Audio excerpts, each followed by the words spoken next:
I will now call to order the Town of Hilton Head Island Design Review Board meeting for Tuesday, September 28th at 2021. Teresa, are we in compliance with the Freedom of Information Act? Yes, ma'am, we are. Thank you. Would you do roll call? Certainly. Mr. Brown, Present. Ms. Lippert, Here. Mr. McAllister, Here. Mr. Karstens, Here. Mr. Molesky, Here. Mr. Bassett. I do see that Mr. Bassett has just joined us. And Ms. Voss. Here.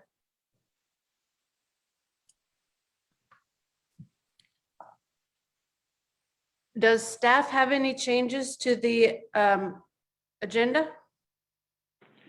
No, ma'am, not at this time. Perfect. May I have a motion to approve the agenda?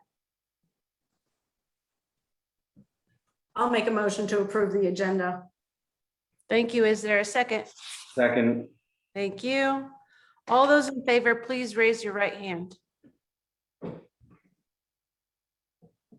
Any opposed? Motion passes by a vote of everyone. Okay, we're going to have the approval of the minutes from meeting of September 14th, 2021. Does anyone have any changes to the minutes? If not, can I have a motion to approve the minutes of September 14, 2021? Madam Chair, I move for approval. Thank you. Is there a second? Second. Thank you. All those in favor, please raise your right hand. Thank you. Motion passes. Do we have any appearance by citizens? Madam Chair, public comments concerning agenda items were submitted electronically via the Open Town Hall portal.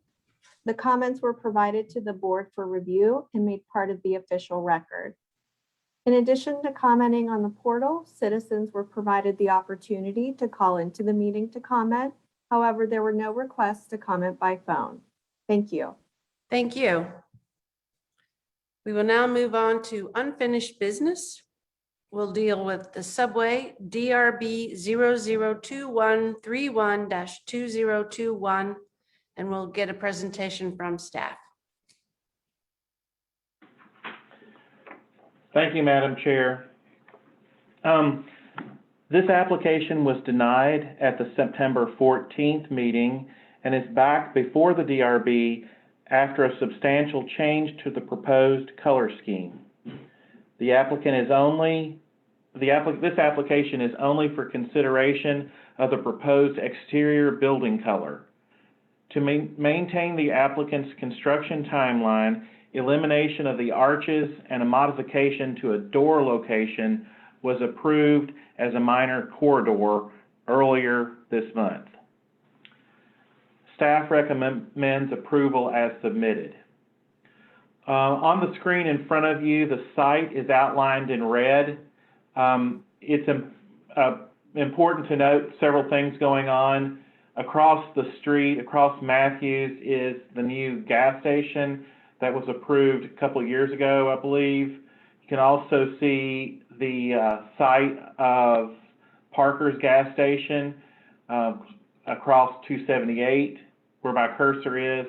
You'll also note that Sea Turtle Marketplace is across 278 from this, as well as Tidal Wave, which we'll be looking at later today. That site is here, and the recently approved modifications to McDonald's here, as well as off the bottom of the screen is We Food Hall and changes to the old Bi-Lo location.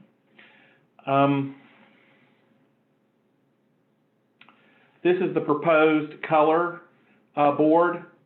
You can see the accent wall has been changed from the green to the functional gray. The building color will be the natural tan. A survey of the existing building and site conditions. Again, an elevation of the building. The windows are squared off and will be squared off. And you'll notice that the subway is going in on the left-hand side of the building. Here is the wall that was green that's now going to be functional gray. That's the same gray that's used at the top and the bottom of the building. Again, the back of the building with the ordering drive-through kiosk and canopy. The canopy is going to be changed and painted a dark bronze at the applicant's specification. Again, that canopy that'll be painted dark bronze. This is the kiosk to order, the back side of that, and that concludes staff's presentation. Thank you, Chris. Do we have an appearance by applicants? I'm here. Can you see me? I can see your name. You can see my name. So what do I need to do? Start my video. Okay, very good. Can you see me now? Okay. Perfect. All right. Hello. Okay. 10 minutes to make your presentation. Okay. Well, okay. So I know that you had asked for a more nature blending color for the canopy. And so I submitted that could be bronze. And I think that was more well received, that it would be bronze. Now you will notice that our kiosk is already painted it's like a gray color. So we can do that in bronze. But if you would like those to match, I would be willing to change that canopy to a gray color also.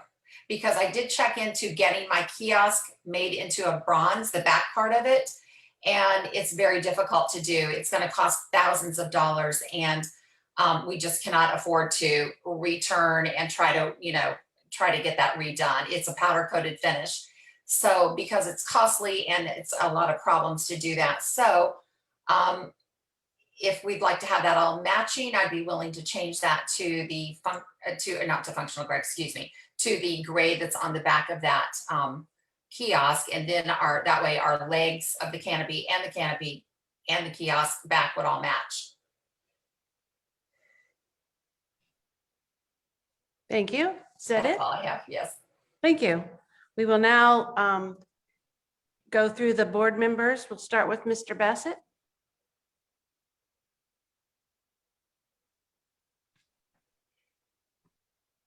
Oh, he hasn't shown up, has he? Sorry. Okay, Mr. Karstens. Can you hear me? Oh, there Madam you Chair, are. Yes. Yes, Chris. Are you? I'm sorry. I just wanted to point out he's on the meeting, and I think he was just muted. Okay, so he was here for your presentation. Are you able to hear me now? Yes. Okay, I appreciate the color changes, and I am okay with the functional gray on the wall. I think that does blend in much better.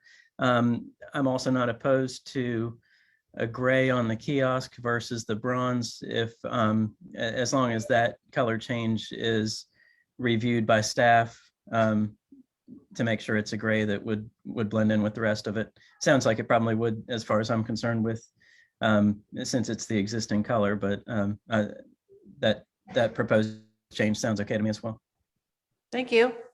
Mr. Karstens.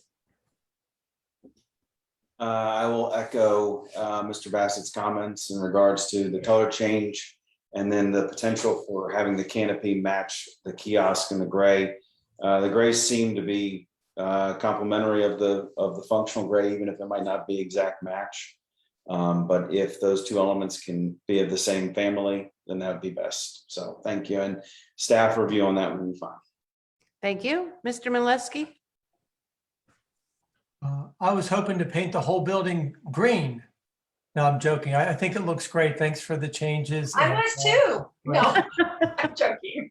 Thanks a lot, though, for taking all of our comments into consideration. It looks great, and I wish you the best. Thank you. You're welcome. Thank you, Mr. McAllister.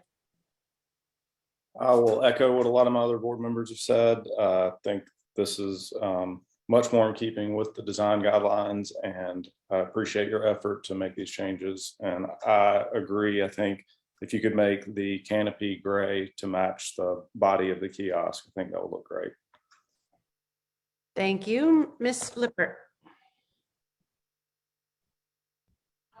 I agree with everything everybody else has said too. I think the color changes are good. I agree with the kiosk and the canopy going to the gray. That would be nice to have the match. Thank you, Mr. Brown.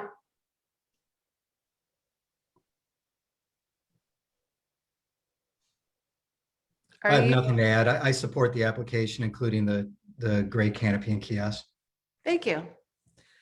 I will add, I noted that in your cover letter that you said you would paint the bollards the same color as the canopy, and I'd like to make sure that's painted now. I think the gray is going to work. It's stated in your submittal letter, but not pointed out in the view with the canopy on the backside. So I just want to make sure that that ballard is going to get painted, and I agree that the gray will look very nice. Okay, we can make that match the legs of the canopy, the bollards. So, Perfect. Thank you. Does anyone have any additional comments? If not, may I get a motion on the application? I'll make a motion regarding Subway DRB -002131-2021 for approval with the following condition: that the bollard and the kiosk canopy be painted gray to match the body of the kiosk, and that can be reviewed and approved on a staff level. Thank you. Is there a second? Second. Thank you. Teresa, please call the roll. thank you. Thank you. Certainly. Mr. Brown, I approve. Ms. Lippert, Yes. Mr. McAllister, Yes. Mr. Molesky, Yes. Mr. Bassett, Yes. Ms. Foss. Yes. Motion passes. Motion Oh, sorry. Go ahead. My apologies. Motion passes unanimously. Thank you. Oh, and I got a yes. Did I skip you, Joe? You sure did. My apologies, Mr. Parsons. Yes. Not good to get skipped. Now the motion carries unanimously. Thank you. Thank you. Moving on to new business, we'll Thank go you. to the 15 Wimbledon, DRB 002104-2021 with a presentation. Oh, Mr. Bassett will be recusing himself from this project, and now we'll have a presentation by Chris. Thank you, Madam Chairperson. Just a moment, Teresa, should we I'm sorry, to the board, we have some people in the meeting that we don't know who they are. Teresa, should we bring them in and ask at this point, or what do you think? Yes, Chris, I'm bringing in the applicants now for the project for 15 Wimbledon, and I will also bring in the other folks that we haven't been able to identify. Okay, thank you. Sure. Let me know when they're in. Oh, I see. Oh, they're.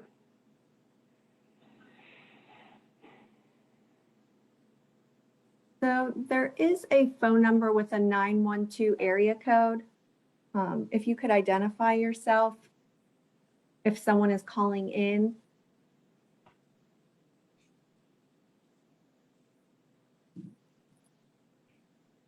I've requested that you unmute for the 912 area code. I'd prefer not to read the whole phone number out loud. I believe that's somebody from Thompson Hutton's office. I believe it's Caitlin Tuton. Okay, I do not have a Caitlin on our list here. John, Yeah, but we do have a Teuton.c, so maybe that's her. That's correct.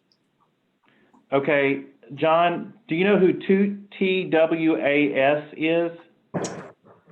That I do not know. I see that TWAS is in the meeting. Can you identify yourself and what project you're with, please? This is Marty with Tidal Wave. Oh, hey, Marty. We're going to put you back. We're going to put you back into the waiting room until Tidal Wave comes back. Okay, thank you. Thank you.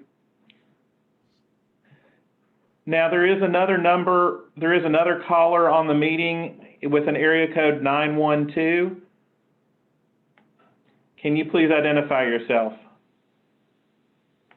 Hey, this is Caitlin Teuton with Thomas and Hutton. Okay, I've got you on twice for some reason.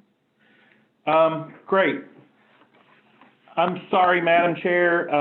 I think we've got it worked out now. Okay. And so staff will proceed with the presentation then for 15 Wimbledon. This application is proposing to, I'm sorry. Okay. This application is proposing to redevelop the 8.4 acre site of the Port Royal Racquet Club. The proposed buildings will consist of 3 4-story and 4 3-story structures containing a mix of 1, 2, and 3 bedroom units. There are 166 units total, counting the lockout units. The proposed buildings do not exceed the LMO height limits of 70 foot. The development will be constructed in 2 separate phases. The first phase will include the clubhouse, resort pool and spa, pool restroom facilities, maintenance and laundry facility, and 3 residential structures, as well as the entry drive, Also, as part of the first phase of development, the entire Folly Field Road buffer plantings will be installed and irrigated. The second phase will include 4 residential structures and the balance of the site amenities. Access to the site will be via 2 entrances off Folly Field Road per an earlier agreement to rezone the site.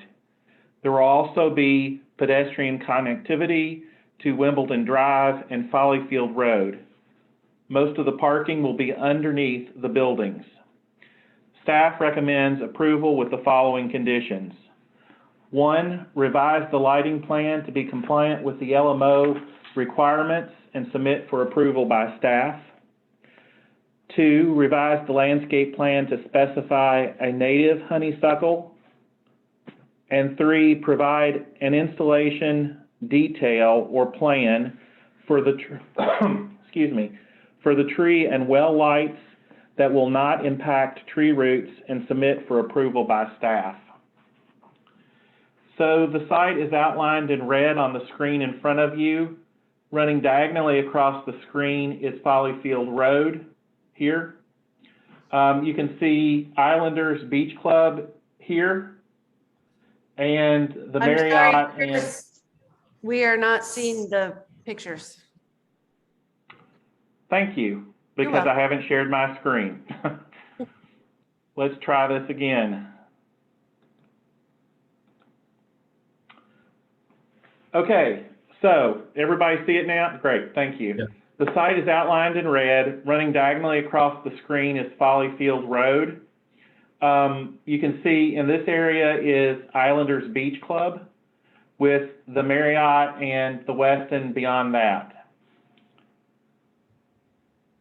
So here's sort of an aerial of it. Across from the site is Islanders Beach Club, Islanders Club. You can see the park here. And we'll take a look at some of the surrounding architecture. The top 3 pictures are buildings that are behind this site on Wimbledon Court. And here's other buildings on Folly Field. The bottom 3 are the lions, which are immediately adjacent to the site. And then just some general pictures from around the island of architecture. This is the site and views out of and onto the site from the surrounding roads. Proposed layout of the buildings. And this is a study that was done for the streetscape. They've identified at conceptual request significant as well as specimen trees on the site. And this shows the trees that are being removed in the red, obviously. Utility plan. I'm sorry, grading and drainage, and this is the utility plan.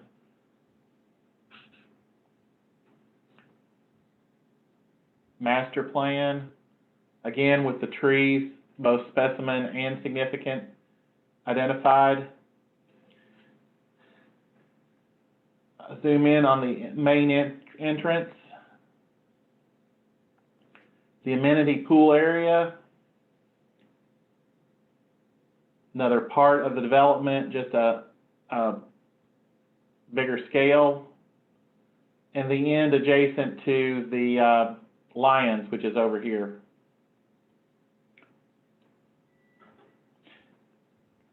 Details for amenities.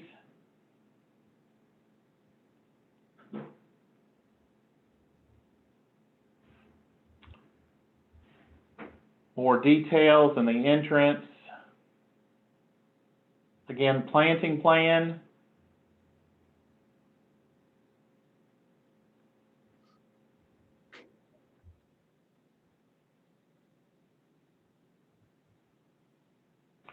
Lighting plan. And you will note the string lights are proposed to be used in eating areas. Lighting plan, street lighting plan at different scales.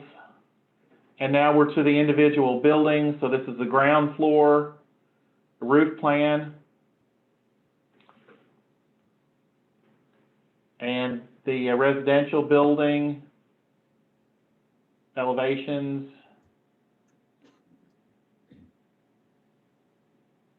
section through that building, details, and then building 2, the ground floor plan, roof plan, elevations,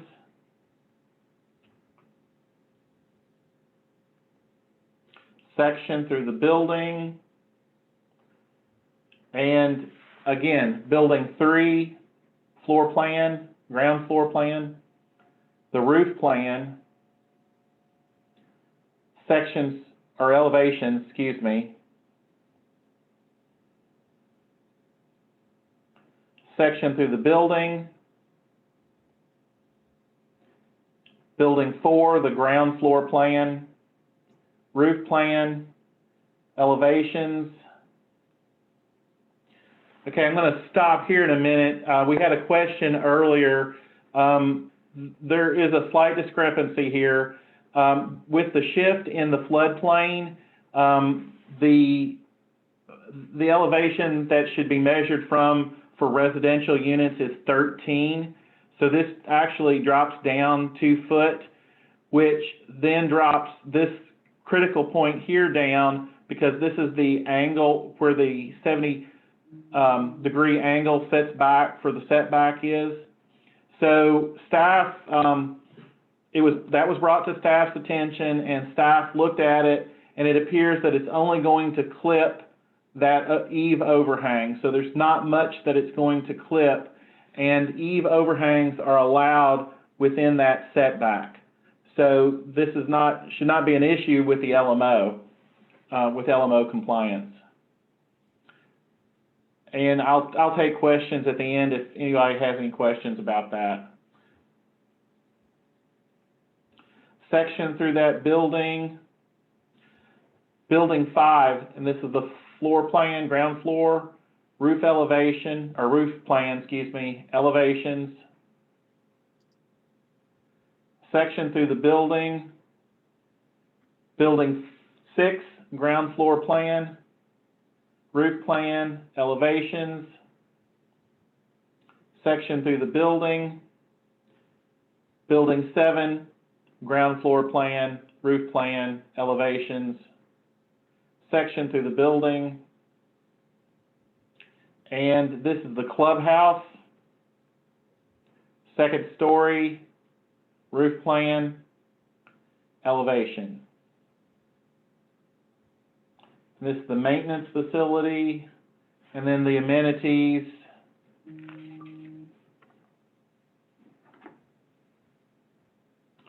And the materials plan.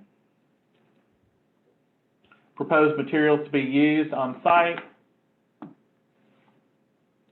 Benches, light fixtures. I'm running through this quickly. We can always reference back if there are any questions.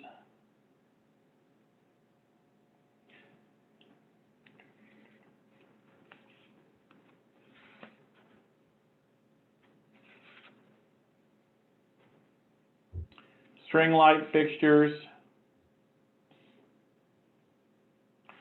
And that concludes staff's presentation. I know I ran through that quickly. There was a lot of information to cover. Ms. Chairman, if there's anything, anybody has any questions, I'm happy to ask if staff can. Does the board have any questions for Chris? Okay, we will move on to the applicants. If you would. Sorry, I was raising my hand and I couldn't unmute fast enough. I do have one question to Chris on the site plan, only because I'm seeing a lot of light in site areas. Is there anything about light levels outside of paving areas?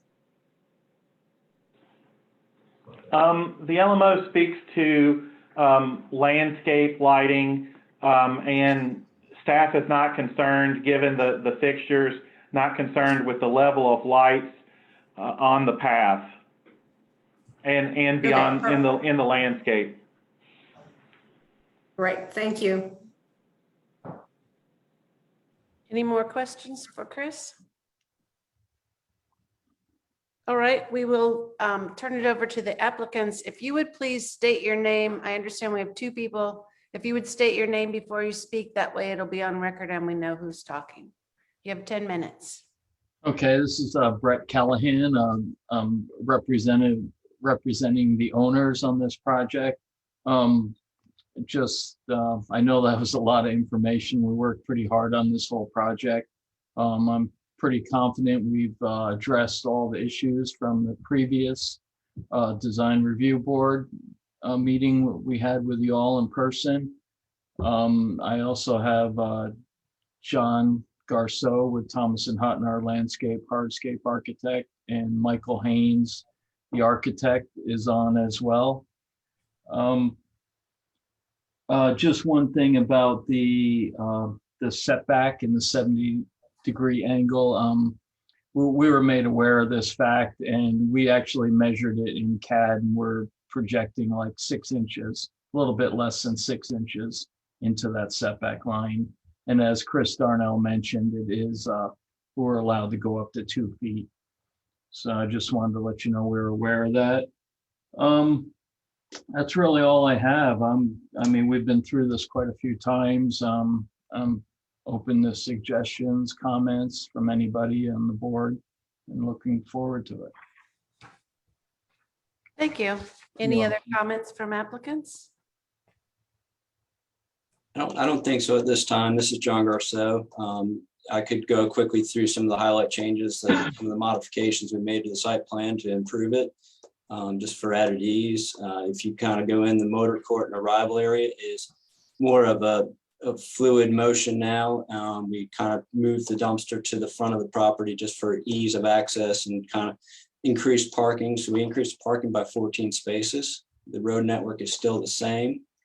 The pool is become more of a robust pool area with a lazy river, additional plantings along the backside of the two parcels. Well screened out, respecting the root zone of the live oak there. So it's an elevated pool deck area in that area. So it has more of kind of a nice soft scape backdrop in that area, and then kind of wraps around a lazy river with some bridges that come across, and just more of low country style and feel, with the cool decking or sun deck type of treatment there. There is a splash pad that's kind of nestled in where previously the tot lot was. The tree house will kind of nestle between the live oaks to the right in that area. So it's creating more amenitized spaces to go throughout the development. And then we also created another social gathering node in the next page, which is, right there. And then the covered pavilion was relocated to that area. So we're creating little pockets of interest throughout the development, but also screening it from the adjacent parcels.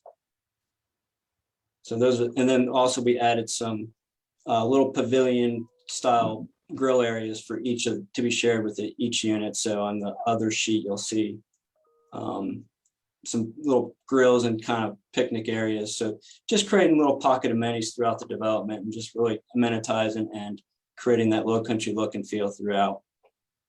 So those are just some quick highlight changes that we made to the site development, and also adjusted some of the bike rack locations based on last DRB, and increased the plant material along the right side of Lions, and also along Folly Field and along the back of Wimbledon Court.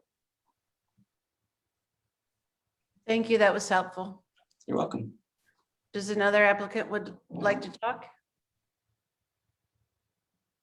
Mike, I think you're on mute.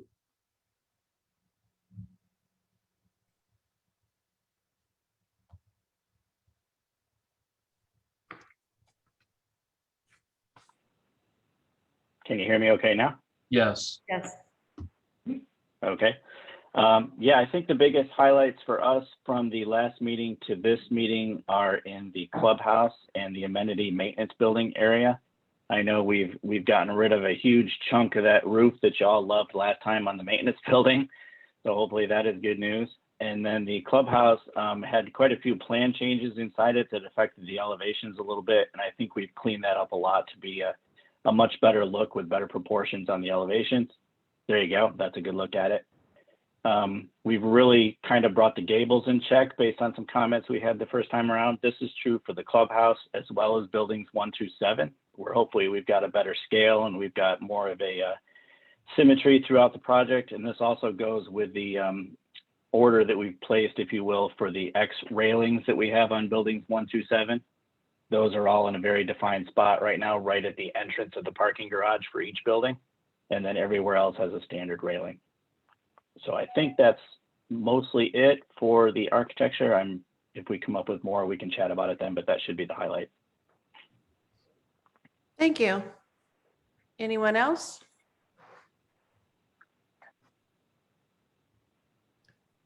If not, we will go start with Mr. Brown. Good afternoon. I wasn't involved in the conceptual review, so yesterday was the first time I had reviewed this application. So I'll try to keep my comments brief, but my initial feeling was that the site feels really dense. And then I went out to the site yesterday evening, and I was envisioning the 3 and 4 stories over parking and the 166 units. And my initial thought was that this must be part of the Port Royal master plan. But as I found out, it wasn't. I went home, I looked at the zoning map, and it's zoned RD. It's my understanding that the RD zoning district permits 16 units per acre. So I was struggling a bit. It's 8.4 acres at 16 units. I came up with 134 units. So the 166, I think part of the reason it feels dense is because there's a lot of density going on this site. And we also have the clubhouse. And I recognize the clubhouse is entirely ancillary, entirely subordinate to the units, meaning nobody could go to the restaurant who isn't staying there. It's just to support the resort and for people staying at the resort. But it looked to me like it's about 18,000 square feet. So 18,000 square feet on top of about 20 units per acre, it just feels dense. And that impacts massing, it impacts scale, it impacts natural resources preservation, it impacts impervious surface coverage, and it impacts character. And being new to this application, I'd really appreciate hearing feedback from other board members. Thank you. Thank you. Ms. Lippert? Thank you.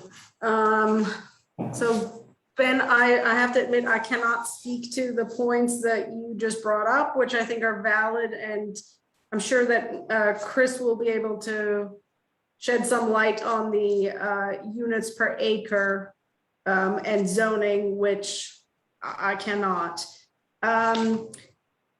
While I would like to say I'm going to keep my comments short, the reality is this is 8 buildings, really 9 buildings, plus a bunch of utility buildings. So when you look at each component I'm going to comment on, it's not that many comments, but obviously it kind of adds up. I do really appreciate the revisions to the clubhouse. I do think it's much improved. And I'll touch on specifics in just a moment. I do think that the resident unit buildings have become more monotonous, which I was a little disappointed in. And again, I'll get into specifics here in just a brief moment. I wanted to start with a couple of questions, and I may have missed them on the drawings. So if you can just kind of point some things out to me of where they might be. On the site elements, 4.3 and 4.4, which are trash receptacles, I wasn't able to locate those on the site. Can you just give me a sense of, especially at grilling areas, just there's going to be a lot of people congregating, bringing food, picnics, where those elements are on the site? They will be placed off to the side, depending on how the hardscape's configured, just there'll be a receptacle at each key location. So we can add that for sure and show that we will not have no trash. Like at the, let's see what sheet this is. This is 1.3. We would have receptacles placed there. Where you're going to have grilling and socialization, so that folks would have trash receptacle placed in there, tucked off to the side, so it doesn't impede the social aspects and or the planters and the string lights. Can you just give me a better sense? Are we talking it's on the paving, it's in the landscaping? I was trying to just get a sense. So many other things are so well detailed, so I think that is a key component of where these receptacles will be in order for it to stay a well-maintained site for the neighborhood. That's correct. It'll be basically tucked off to the side in a little concrete pad or like hardscape material, so that it is in keeping with the horizontal plane, so that it just doesn't impede the pedestrian circulation and or the furniture that may be placed in that space.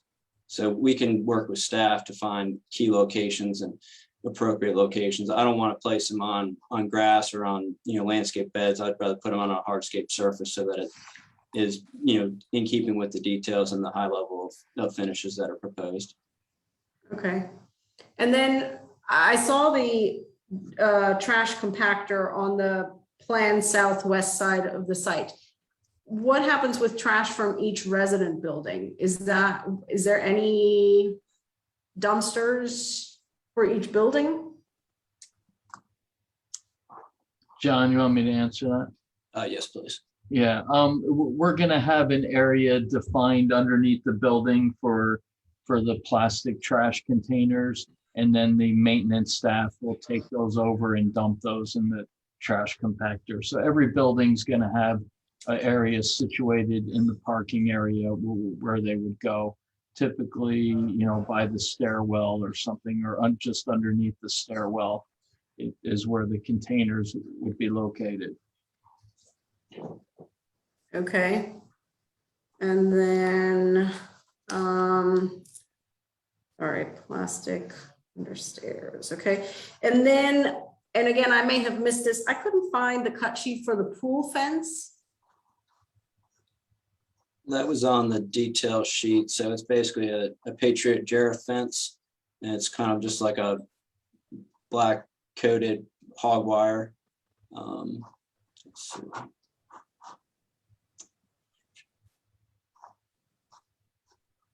Right there. Right there. Yeah. So just, it's like a press picket finish, but it's going to be just real thin wires. Okay, thank you. And are there any lights planned in the pool? There are landscape uplighting proposed, but no night swimming style fixtures. That's So- exactly where I was heading with this, just because on a recent other project, we asked for that they get shut off at night for pool lights. That's why I was asking. So it's more just accent lighting, tastefully done, so it creates a nighttime nightscape, but there's no nighttime swimming. Okay. All right, perfect. And did I remember correctly, at some point there were trellises connecting between the buildings as one could kind of, and maybe that doesn't exist anymore. It used to be that you could drive from one building to the other, or maybe I'm remembering this incorrectly. You can drive between buildings. There are paver like driveway connections, but there are no trellis above, because we wanted folks to go to the little pocket parks, if you will. So like you'll see, you'll have the paver, driveway connections between the units, but then there's no above structure that connects it. Okay. There was, Thank you. this is Brett. There was a trellis connecting the clubhouse to the maintenance building at one time. And we've kind of connected that clubhouse to it and made it a little bit smaller and moved the maintenance building over to the left side. Okay. Perfect. All right. So now getting into my specific comments, the cross railing detail that was on the buildings, and I know I definitely commented on that last time as saying, trying to find a more sort of a greater rigor as to where there was cross railing and where not. And I think that you achieved that to one extent. However, by now it just being on one level, I think it's caused a much more monotonous building of each kind, where the repetition just is more prominent. So, and we'll see what the rest of the board says to this. I think in the locations where you have them, they need to go back, like in the last application, all the way up. So I think you've definitely succeeded in making a much more succinct sort of decision about where it happens, but then having reduced it to one story, I think didn't help the sort of variation on the project. So I'd like to see those go back up all the way up. The locations as selected, I think, are well done at this point. With regard to the color board, I think that the silver is too shiny, and the best color that I could see on the color board was the compactor gate. My recommendation therefore would be that the roof, the railings and the louvers go to that compactor gate color. Again, we'll see what the rest of the board has to say on that.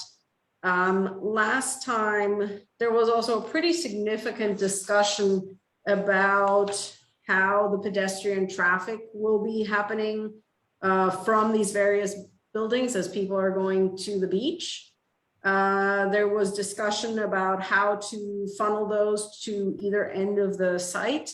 And I think it is still essential that something like a 2-foot tall pierced brick wall section, maybe in the range of 80 feet, planned south of each of those two grill areas on Folly Field Road, be included to further direct the pedestrian traffic to either end of the site.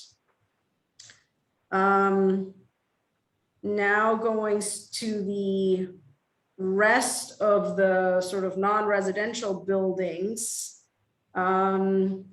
looking at the clubhouse, Chris, if you could possibly go to CH5. Give me just a minute.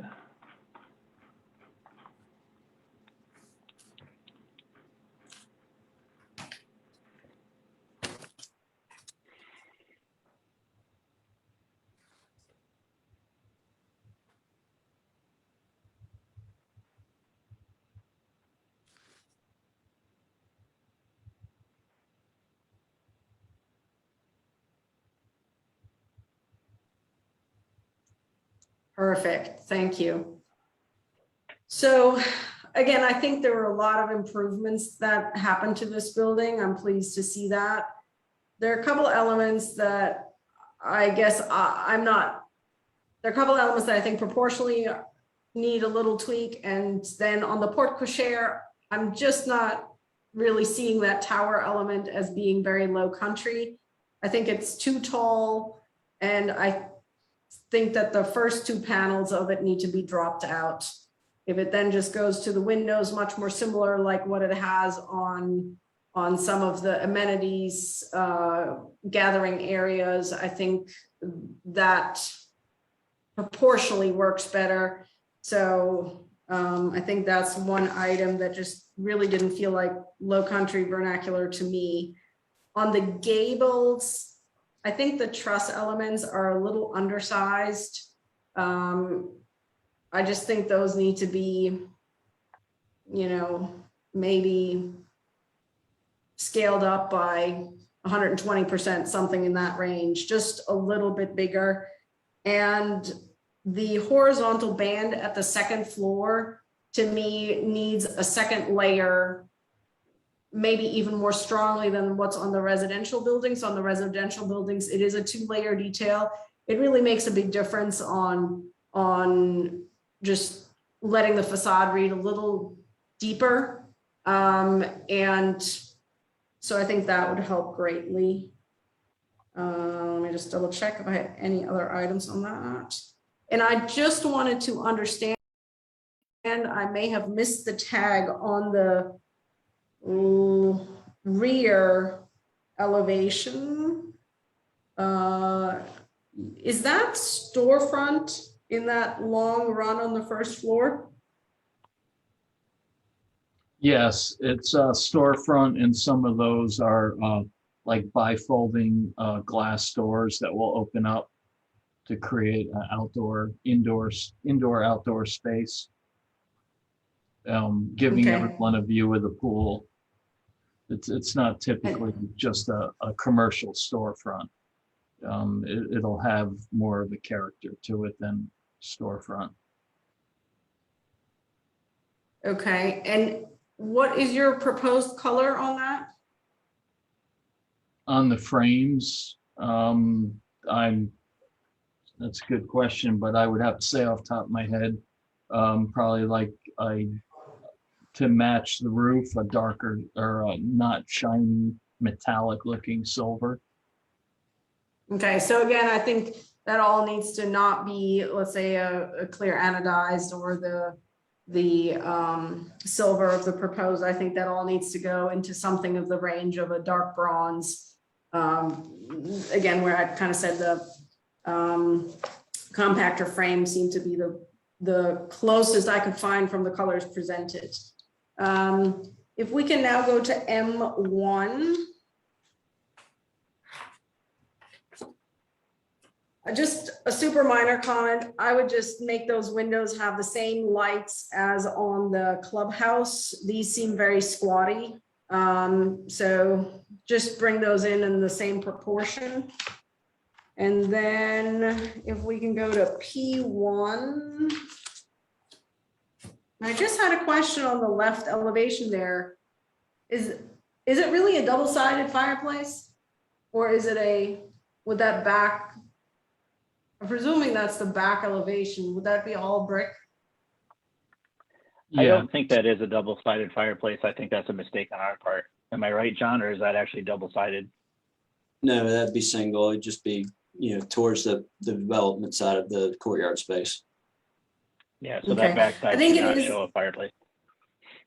I think it is important. I think it'd be nice if some of those bands carry around, rather than it becoming a dead flat brick. Even if it's flat in plain, I think there's something nice sort of on this accident of it showing the coursing arrangement of soldier, sailor, whatever you have in there being carried around. Sure. I have, let's see, one more comment with regard to colors on site elements. I don't think they should be black. I think they should be brown or bronze. This goes to the benches, the trash cans, the dog waste stations, and there are also some light fixtures called out to be black that I think should be, again, in bronze. So that concludes my comments. So Annette, just to clarify if I can, that bronze color that you talked about at the compactor, you're thinking that for the main metal roof as well, correct? That's your suggestion? Yes, and again, it doesn't need to be that dark, but I think the silver is too bright. It could be a light bronze, and then again, just carrying all those, if it's a light bronze, let's say, and it carries through to the railing and the louvers. So whatever that silver gets replaced with, I think much like you were proposing, where it's the roof, the railings, and the louvers, I just think that one is too reflective. Okay, perfect. And the landscape uplighting fixtures are bronze. The only one I don't know if you can get bronze would be the doggy stations. So I'll check on that one. Okay, perfect. Yeah, some light fixtures were called out as black. That's correct. The street light ones were black, and all the landscape ones were a bronze patina finish. Yeah. Okay, great. Thank you. Thank you. Mr. McAllister. All right, thank you. I'm gonna focus more of my comments on the site. I'll start off with just, since we were just talking about furnishings and fixtures, I'll echo what Ms. Lippert just said. I think having a consistent color and dark bronze is more appropriate for Hilton Head than black for all the benches and the light fixtures. I think that'll give it a more cohesive and consistent look. I had one comment and question regarding lighting, and this might go a little bit towards staff, I guess. It was my understanding that string lights were only allowed in an outdoor dining area. Does staff see this proposed use as outdoor dining or meeting that criteria to allow the string lights? Yes, we do, because they're in the picnic areas. Okay. I like the string lights. I think they're kind of fun, but personally, my opinion is the ones that are close to the street, string lights have an exposed light source, and we typically want to avoid that on Hilton Head. So my preference would be to see like some sort of down lights or another lighting solution, at least on the two nodes that face Follyfield Road, just because they're going to be visible. And again, it's an exposed light source, which we try to avoid on Hilton Head. So my comment on that I would like to see some sort of change on those two lighting nodes. Let's see. I know there was some discussion in the previous meeting about potentially doing a fence along Follyfield Road. Was there any reason you guys, the design team, opted to omit that? With the thickened landscape really kind of, really makes that buffer and really impenetrable in that respect. So we felt like it was a good use of being more naturalized versus adding a hard element down that line. Okay. And I don't disagree. You've got a great buffer planting. I think it's going to fill out really nicely. I do like Ms. Lippert's comment about, maybe you consider some sort of wall there by the grilling nodes. It is kind of consistent with the neighborhood. It's not this is a comment that, I'll support it without it, but I think strong consideration should be given to maybe given some sort of additional visual separation from the street, especially where those seating and grilling nodes are. I liked what Ms. Lippert threw out about the pierced brick wall. So I'll just kind of let that sit. Let's see. I did notice, just kind of a general question. I noticed on staff's report, there's the presence of an osprey nest. How's that going to affect the project or construction or the site? I was just kind of curious. John, I'll take that. I've actually been in touch with DHEC and all the migratory bird organizations and stuff. And all we have to do is prove that that nest is inactive. That tree is deteriorating very quickly, that the nest is in. And as long as we can prove for like 2 weeks, we're going to send a drone up there to make sure the nest is uninhabited. And once that happens, we're legally allowed to take the tree down. Okay. Yeah, I was just curious. I'm not familiar with some of the restrictions on that and just wanted to make sure you guys are confident it won't affect the site plan or what's being proposed. So, let's see. Also, just have one comment, and maybe Ms. Lippert can comment on it. On the rear facade of the clubhouse, I just noticed there's 2 different railing languages. One had the diagonals and one just had the vertical pickets. Just wanted to throw that out to see if anybody felt like there should be a little bit of consistency.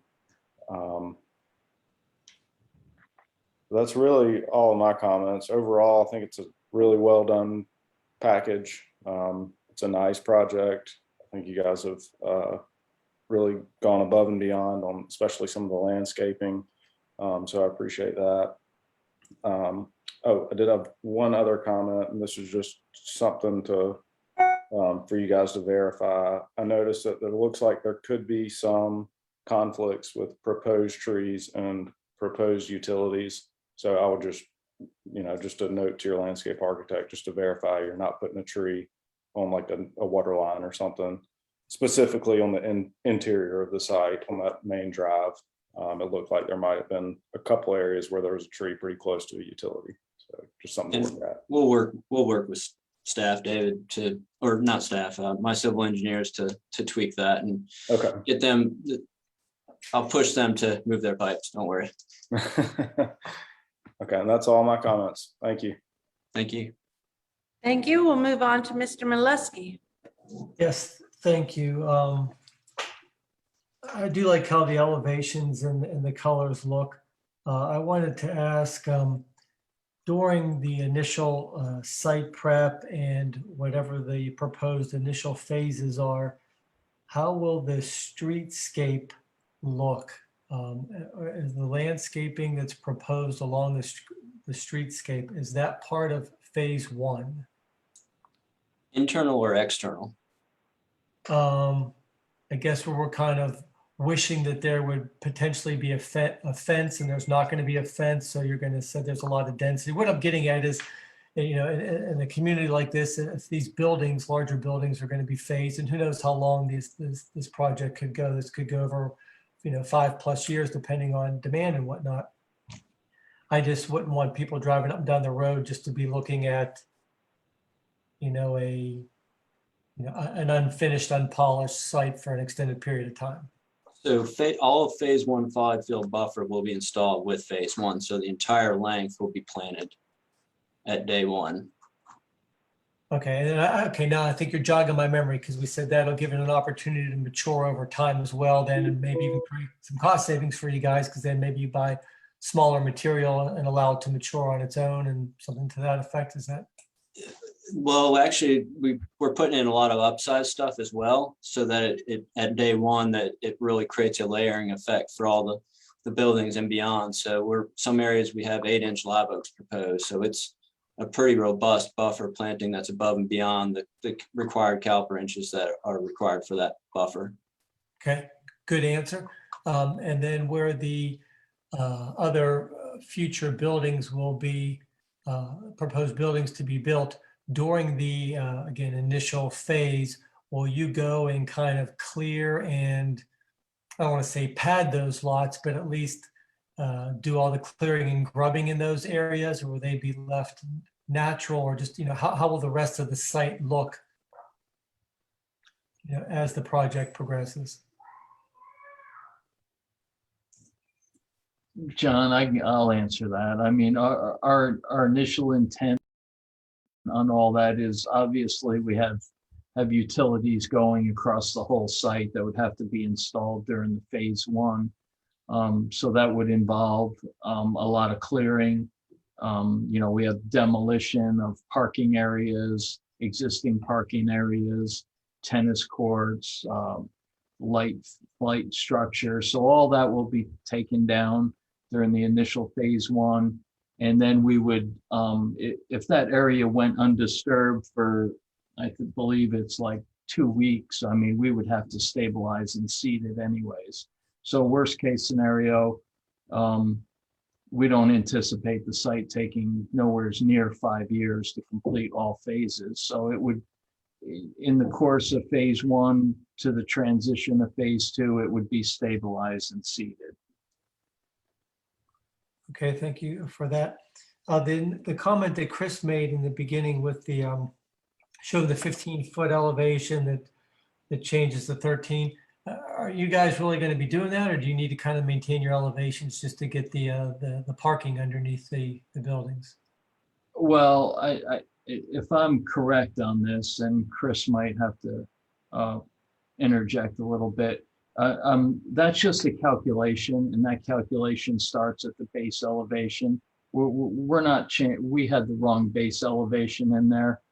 We're not changing any proposed elevations. That's just the fact of how you calculate that setback in the 70 degrees. So that's just basically a paper mistake. Okay. Their finished floor elevation exceeds the minimum height required by the town. Okay. Thank you, Chris. I guess my last comment here kind of ties into something that Ms. Lippert had alluded to. I agree with her comments on the tower as it relates to the clubhouse area there, perhaps losing those panels, and then you still have the windows there, which would let natural light inside that porte cochere, but perhaps would be a little more fitting.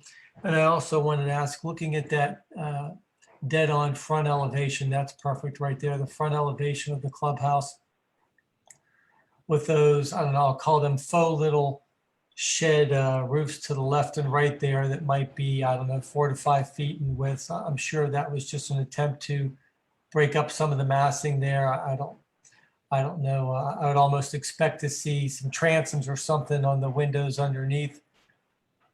So that looks like the shed roofs or that little shed dormer has a purpose to be raised up like that. But again, that's just a comment I'll throw out there if anybody else feels the same one way or another. But overall, I like how the project looks and feels. So thank you very much. Thank you.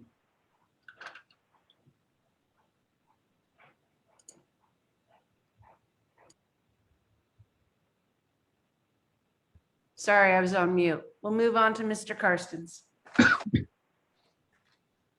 I will attempt to be as orderly about this as possible. First and foremost, yes, I agree with my cohorts when it comes to the site fixtures and being a consistent color and avoiding the galvanized between all the site furnishings. Let's try to get those into that dark bronze, not black color scheme. Also, I'll shift over to those picnic shelter areas that along Folly Field. I think Mr. McAllister hit it on the nail on the head. You know, those string lights do have exposed fixture, you know, light sources. So looking at an alternative to those. And then to Ms. Lippard's comment, I would say that those picnic areas, you can see on this sheet right here, Chris, you know, there could even be the potential for some additional planting. I would say maybe on maybe sheet L4.4, or maybe even L6.4, whatever. Yeah, right. Yeah, I mean, you can see a couple of the areas, you know, especially on this sheet on 6.1, behind that picnic area, you know, the ability to continue those, or yeah, on the Folly Field side, to continue that bed of cord grass and muley and kind of across. You know, I think the foundation plantings have definitely stepped up, but the ability to kind of cover that no man's land, you know, that's one of those opportunity zones for people to kind of cut through, or it would also just kind of give something on the building side, on the backside of that buffer, and help, you know, gather up some of that space. So I would say is, you know, feel free to continue kind of those beds, those large masses of grasses there. I will say the cupola fixtures have, you know, elements both at the clubhouse and at the picnic shelter on the backside over by Wimbledon have kind of been covered.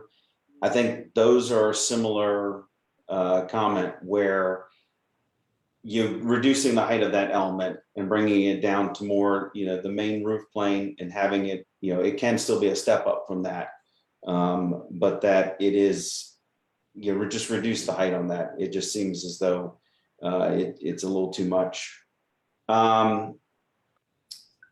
Most of the things I've noticed when it came to the site elements was around the clubhouse and pool area, since those had, in my mind, significantly changed. So Chris, if you could bring up just the site plan around the clubhouse, or even the planting plan around the clubhouse, just to be able to talk to that.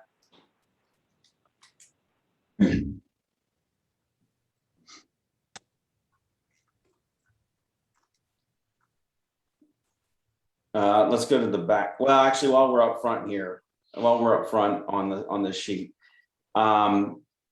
yes, we're going to need to make sure that trash compactor is well screened. I think that the material that's in there it appears to be doing its job. Although, you know, wax myrtles, that's probably sufficient.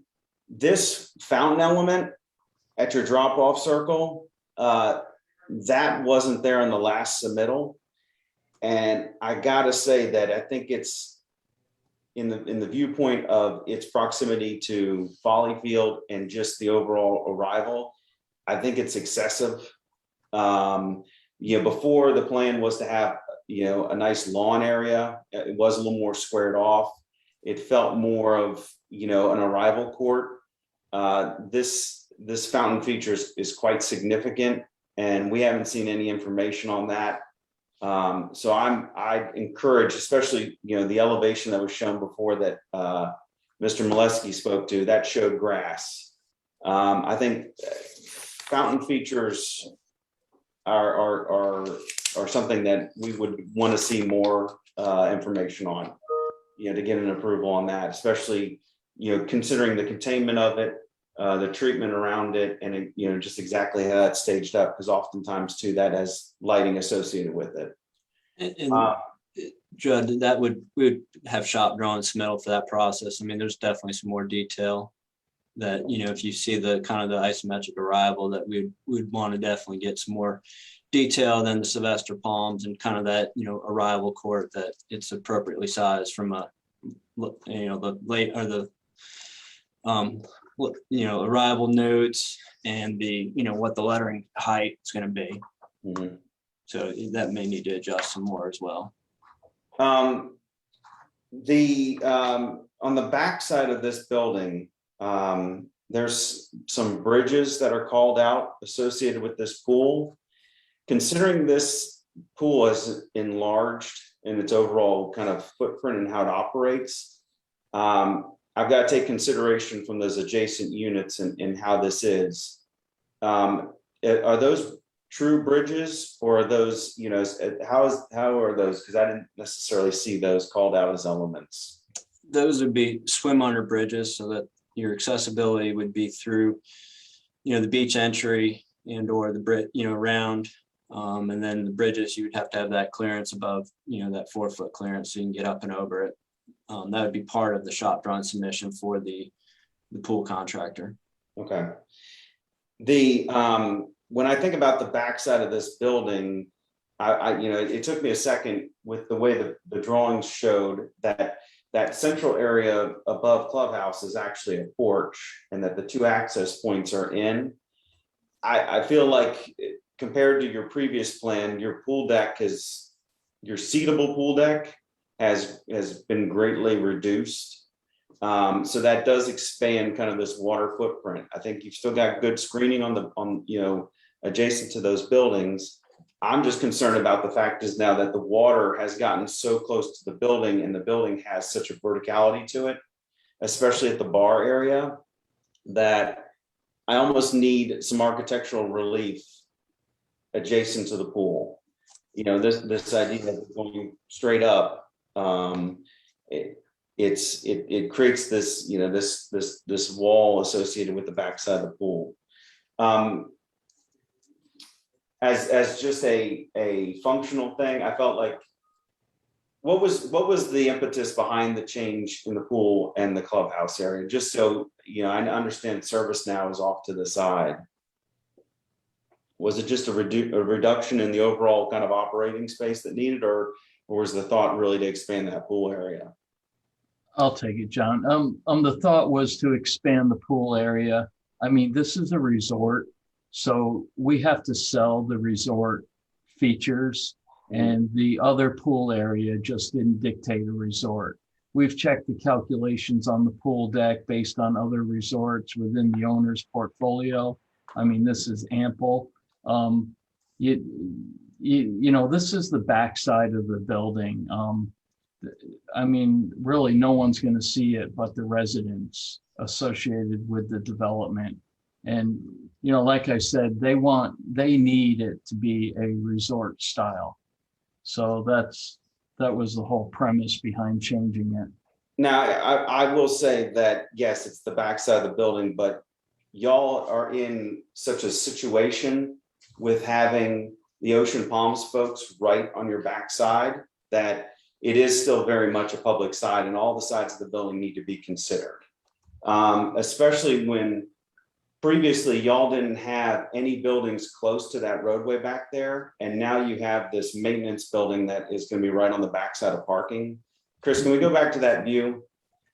I think that, yes, there's some wax myrtles planted on the backside of that is fine.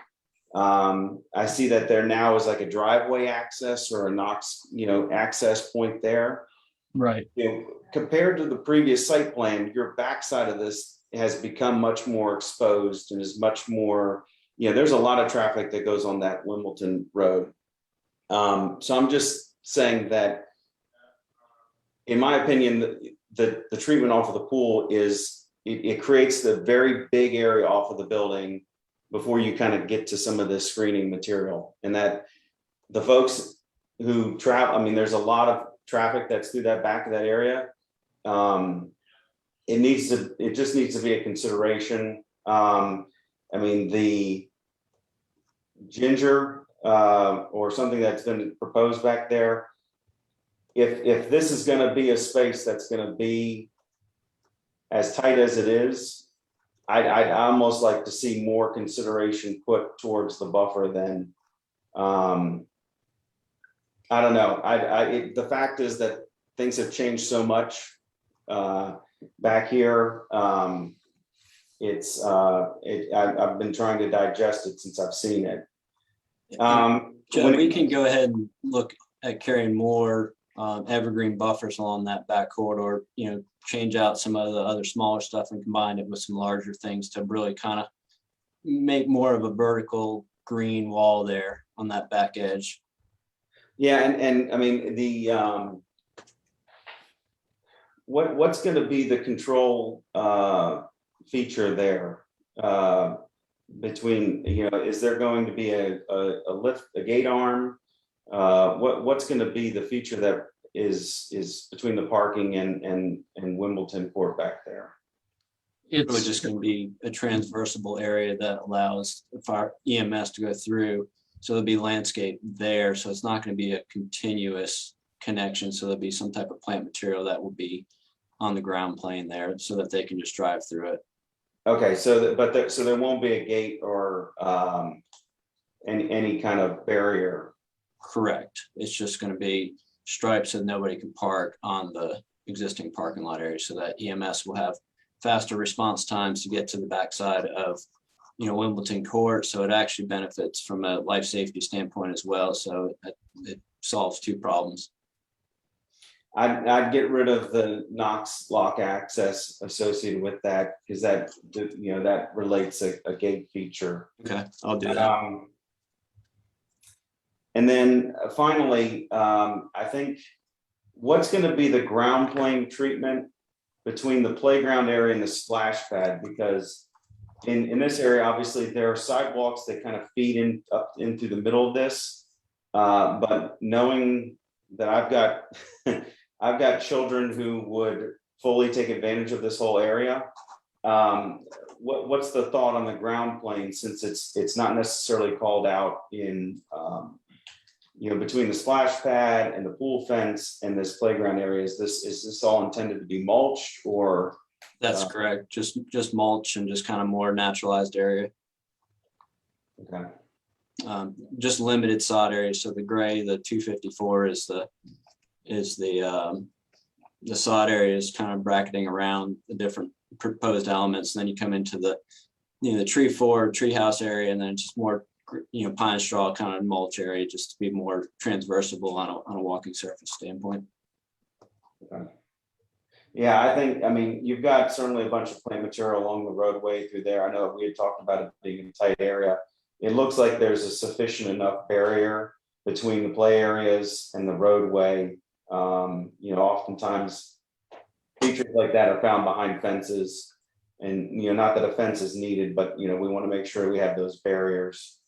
But I know I appreciate the upsizing the material where you have had it. I'd say continue to kind of express some of these areas that have opened up as you've evolved the site plan. Okay. And at this point, that's all my comments. So. Thank you. Wow. So I'm going to address Ms. Lippert's. I agree that this roof is way too shiny. I put the piece on the back of the white paper out in the sun, and the roof was shinier than the white paper. I know your spec says it's a matte silver, but that's not doing its purpose. And I agree it would look a lot nicer with a bronze roof that then goes into all of, as everyone else has talked about, all of the different fixtures on the site. How many lockout units are there? Mike, what's the total number of that? Is it 34, I believe? I thought it was 64, so it Oh, counted yeah. as 32. Right, that's right. Yeah, it was 1/2. Yeah, I didn't. So Chris, does that count as a residence just because they're lockouts, and that kind of answers Mr. Brown's question? Yes, that's correct. Lockout units do not count a full unit. So that's how they can get to the 166 units. Okay. But they're not, yeah. Thank you. Let's see. The sun deck, pool decking, and composite wood decking both say color to be determined. So I think we want to know what that is.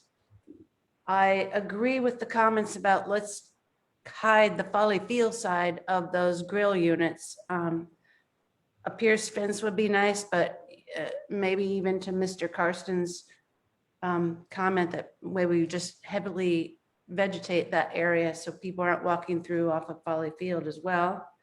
The cross railings, to Ms. Lippert's point, I really like the location of them. It makes reason, but I disagree with taking them all the way up. I thought before it was way too busy when they were all over the place, but everyone can discuss that. Let's see. The entrance tower being too tall, I liked that comment a lot, so that we bring the windows down to agree with the other buildings. But when I looked at that rendering, it looks like that'll bring that roof level down to the one that's right behind it. I'm not sure how that's going to look. Yeah, see, if you take out those two panels, that brings that roof down to the one right behind it. So I'm not sure how that's going to look. Yeah, that's actually why we had it boosted up. So that's a good comment. What I suspected. Okay. Took care of that.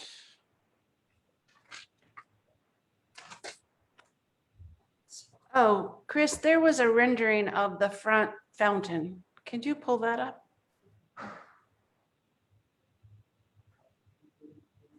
I'm not aware of a rendering of the front fountain. Yeah, it The front of says the club. 15 Wimbledon, front of the clubhouse. Yes. It's L 3.6. Thank you.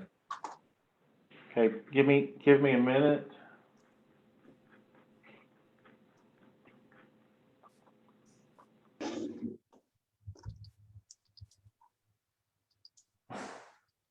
Oh, okay, I see it. Hold on.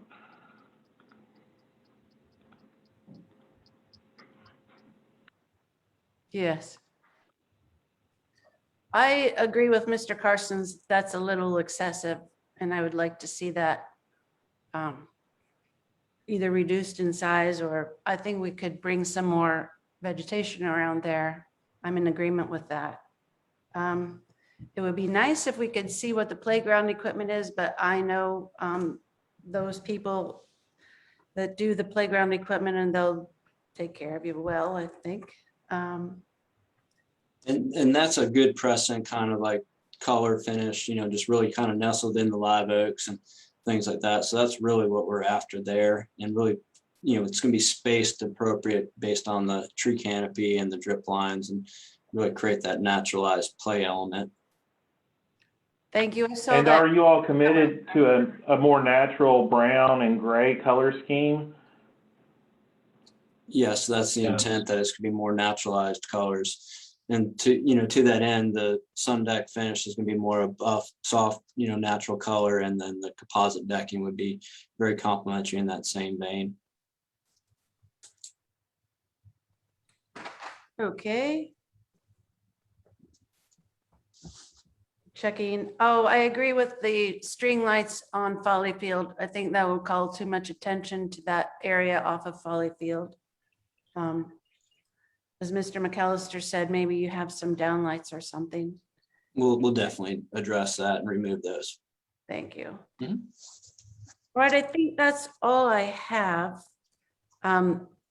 Would board members like to make additional comments? We can go back through the discussion order if you like. We'll start with Mr. Brown. No, I have nothing additional to add.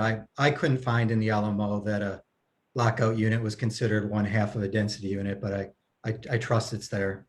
Thank you. Thank you. Ms. Lippert. I guess I'd like to get feedback from the rest of the board on some of the architectural comments I made. With regard to the tower on the porte cochere, I still think it needs to be shorter. You'll never see it in that full elevation drawing. And I think one could even see it behind the fountain rendering, where it really was becoming very dominant. If one looked in the background, I'm of course presuming that it's been modeled per the current elevation. So I still think that does need to come down. So I agree with the fountain as being too excessive. I'm glad that was brought up. So I think just getting a general sense on some of the other architectural comments from the rest of the board would be helpful. Thank you. Mr. McAllister. All right. I agree with the comments about the porte-cochere tower being lowered a little bit. I think that'll help proportionally. That'll help it out. I'll support my fellow board members on the comments about the roof. When I looked at the material on site, it wasn't as offensive as a lot of metal roofs that we've seen, but I think that bronze is a safe color and it could relate to a lot of the other fixtures and things that we've discussed. So I will support that comment as well. Let's see what, as far as the fountain and the entry, it's kind of hard for me to comment on because, you know, really going off a plan view and one illustrative. So for me to make a strong decision or comment on it, I kind of just need more information on what that fountain is. But I understand the shop drawing process. But, you know, a section or, you know, how tall is the wall? What, you know, I count 1, 2, 3, 4, 5, 6, 7. There's several geyser bubblers. I think just some sort of schematic would help us understand it a little bit more. And I'm gonna, as far as the railing comment that Ms. Lippert made, I'm actually gonna side with Ms. Foss. I went back and looked at the previous submittal, and I think the diagonals going up past the first floor, I think it starts to get busy, but that's just my take. So I'm good with the railing as it is shown. And those are my additional comments. Thank you, Mr. Mileski. Sure. I mean, I'll stick to my original comments on the porte-cochere. I don't see a problem bringing it down. I see your point where it might clash with the roof behind, but I don't think that elevation will necessarily be perceived that way. I don't mind the fountain. I guess there's a lot of details in there on the size of the lettering and the finishes, but you know, I kind of think that could fit. And I hear everyone's comments on the shiny metal roof. I would kind of rather it not be bronze. I've seen enough of that. I kind of like what you're trying to do, but and I'm also aware that there's probably other type of, you know, a Galvalume product that could still maybe give you that gray silvery kind of look, but perhaps something that, you know, again is just much more matte and not so shiny might be the happy balance that we could try to achieve. Thank you. Thank you. Mr. Karstens. I'm with Annette on the railings. The cupola, the drop off, again, it seems consistent that needs to come down, and that can relate to the picnic shelter elements also that have a similar treatment. The roof material, I'm in favor of just darker roofs, especially in the context of a large building. And I don't have anything else at this moment. Thank you. Annette, I took notes. I think we answered everything, but you brought up the window frame color on the back of the clubhouse. I agree that should be not aluminum and silver. And did you get a feeling that most of your questions were answered architecturally? Yes, but I also got the sense that the board is somewhat split on a few of them. Yeah. Bringing that up, I feel like, because I have about 4 pages of notes, and we're usually trying to stick to about 6 comments, conditions for approval. So I'm going to recommend to the client, the applicant, that you withdraw. And if you agree to withdraw, we need to hear you say that orally, out loud.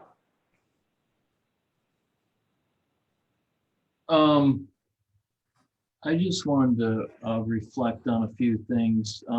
So I took quite a bit of notes too.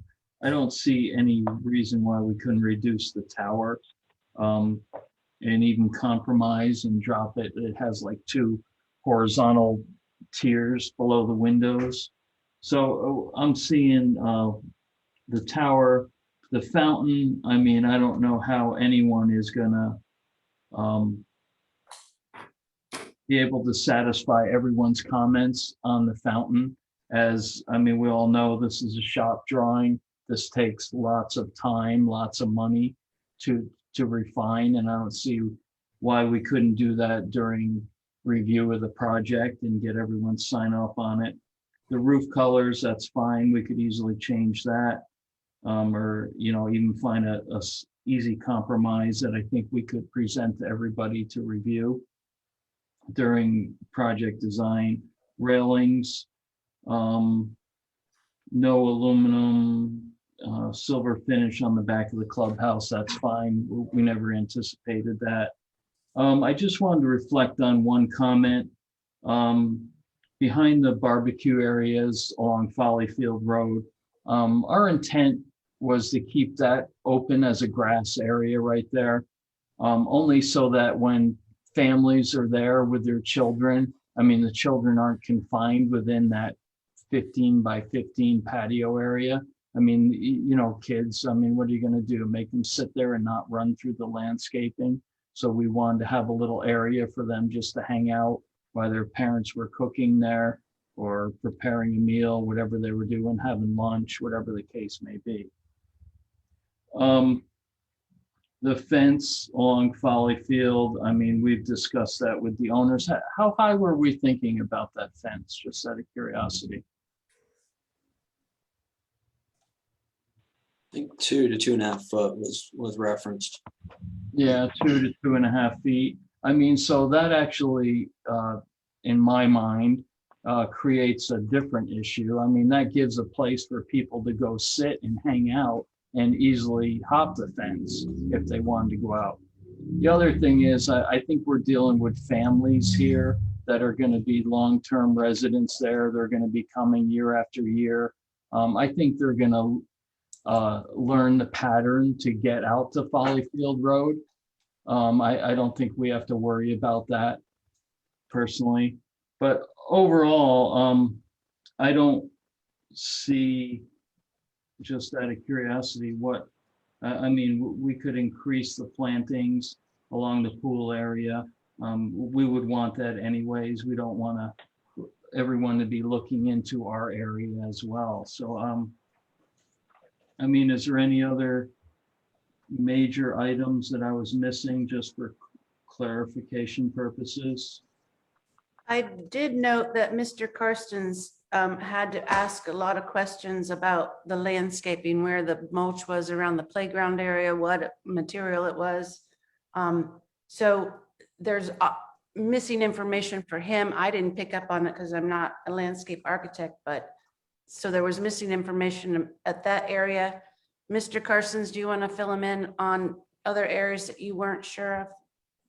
No, I think the idea of, you know, if the thought is to have lawn areas on the backside of those cooking areas, then I think it needs to be called out as such, because right now it's just going to be pine straw.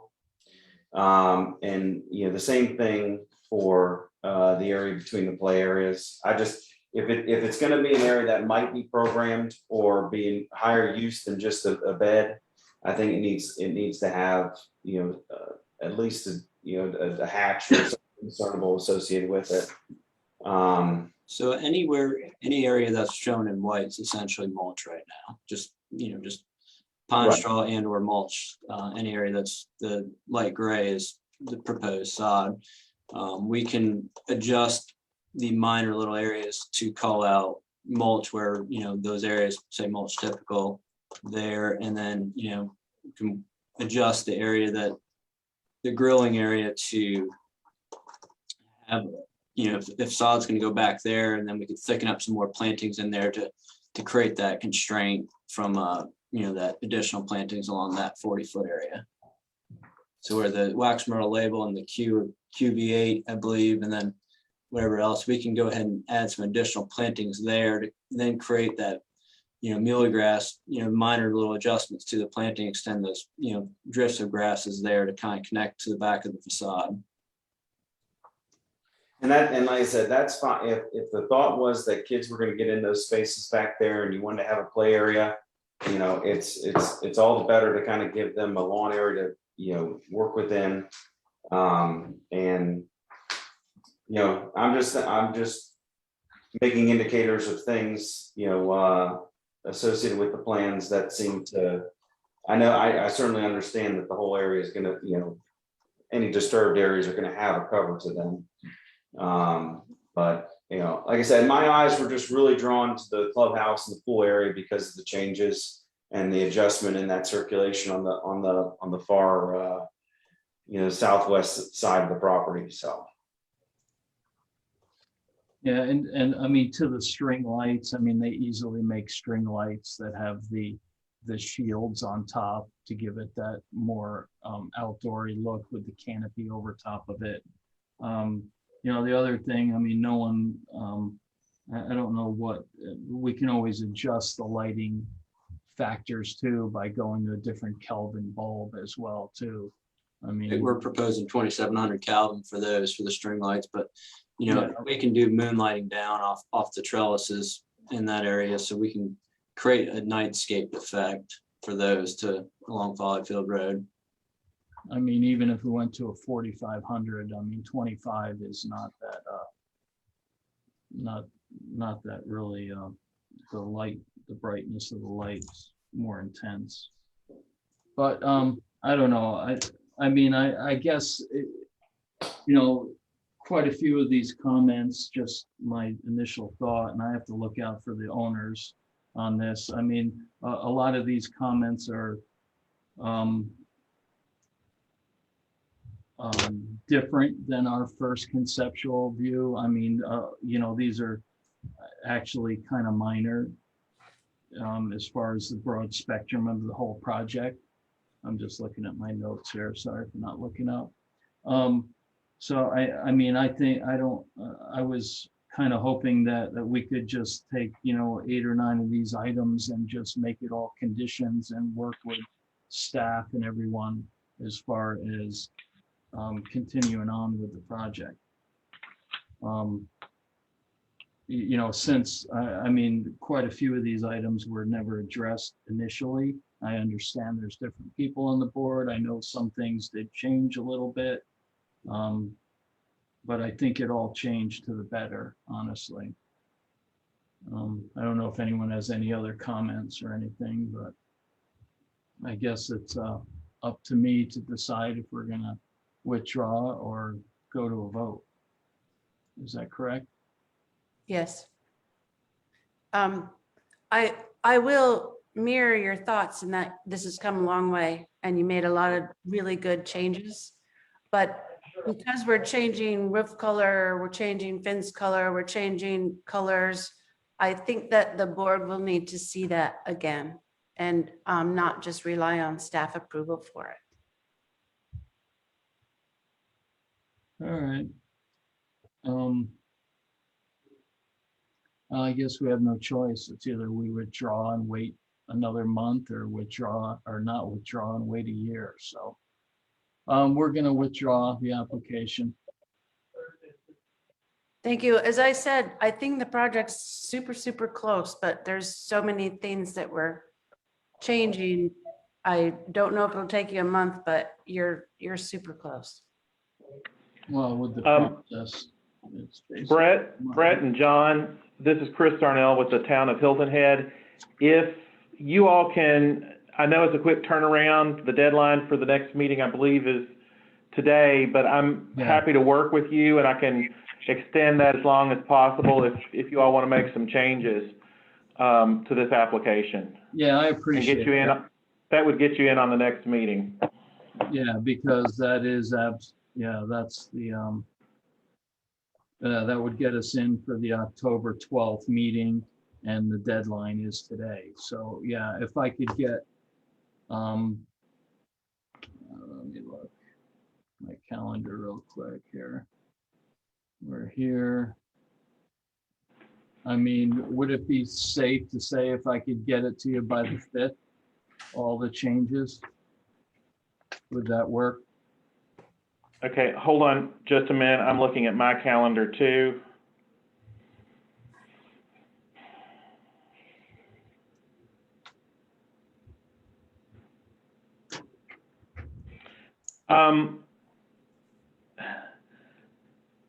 The 5th doesn't work for me because that's when the packet gets posted. It gets posted a week prior to the meeting. I can work with you to the 4th. Okay, yeah, I'll have it to you on the 4th. But I'm going to need it. I'm going to need it by noon on the 4th because I have to put that packet together. So if we can say noon on the 4th, that works. Okay, I appreciate that. We'll get that into you for sure. Brett, Yes. I forgot to bring up, we had one comment from outside the board that they asked the question, is there enough overflow parking? And I know you added, what, 14 parking spaces? That's correct. Do you feel like you are covered with the overflow parking? Yes, I do. Okay, Yeah, absolutely. okay. Thanks for answering that. You're welcome. Actually, a follow-up question, Madam Chair, if you don't mind. Brett, the kind of the gist of that was that the space is now being used for Weston overflow parking, as well as overflow parking for the Islanders Beach Club. I'm not sure about that, but anyway, I would assume that once this gets built, there will not be any other parking from development off this parcel. Correct. They're on a lease right now. They're actually okay. Overflow parking. Okay, Madam that Chair, answers. I have one question regarding parking, just for clarification. The clubhouse facility, that's just to serve the resort, is that correct? Yes. That's what I figured. Thank you. Yep. Anyone else? Okay, the project has been withdrawn. Good luck and thank you for your comments today. Yeah, thank you all. I appreciate it. Very good feedback. Thank you very much. Thank you. Bye. See you. Bye. All right, we will move on to the tidal wave auto spa DRB-002110-2021. Do we have the applicants available? Yes, Madam Chair, we do. Perfect. We'll move on to a presentation from Chris. Thank you. This application is for final approval of tidal wave auto spa. The applicant has revised the plans to comply with DRB conceptual comments, as well as the August 10th review for final approval. The application was withdrawn at the applicant's request during that August 10th meeting. Staff recommends approval with the following conditions. Revise the Plaza Drive elevation to have an uninterrupted water table and submit for staff review and approval. This would ultimately reduce the size of the windows on that side. And 2, revise the lighting plan to be compliant with the LMO and submit for staff review and approval. So just a note to that, the lighting plan would also be reviewed during the DPR process. So the site is in front of you, outlined in red. Directly across from it is the McDonald's that was recently, renovations to that were recently approved. 278 is running sort of diagonally on the top of your screen.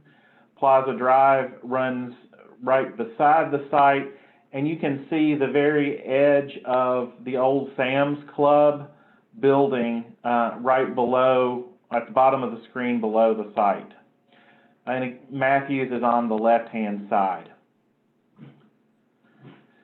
So this is the existing site. It's currently 2 parcels with a Pizza Hut. Well, I'm sorry, 278 is out here. Pizza Hut, the old Pizza Hut building is located here, and the existing car wash is located here. Again, the McDonald's site is across the road here. The demo plan, I think it's important to note that the impervious coverage on the new site would be less than it currently is. And this is the proposed site plan. Again, just quickly, 278 is up here. Plaza Drive runs here. The entrance to the car wash would be down here to eliminate congestion up here at this, for lack of a better word, intersection. But it would circulate around through the tunnel here, and then you could go into here to the vacuum area and then back out. So you can see the existing trees, both specimen and significant, and tree protection, utilities, grading, proposed landscape plan. It's important to note here the combination, per your all's request, of the palms with the lower, I'm sorry, I can't remember that, that's a holly, to help screen this tunnel from 278. The color board, elevations of the proposed building. You can notice the change in the roof here that was requested.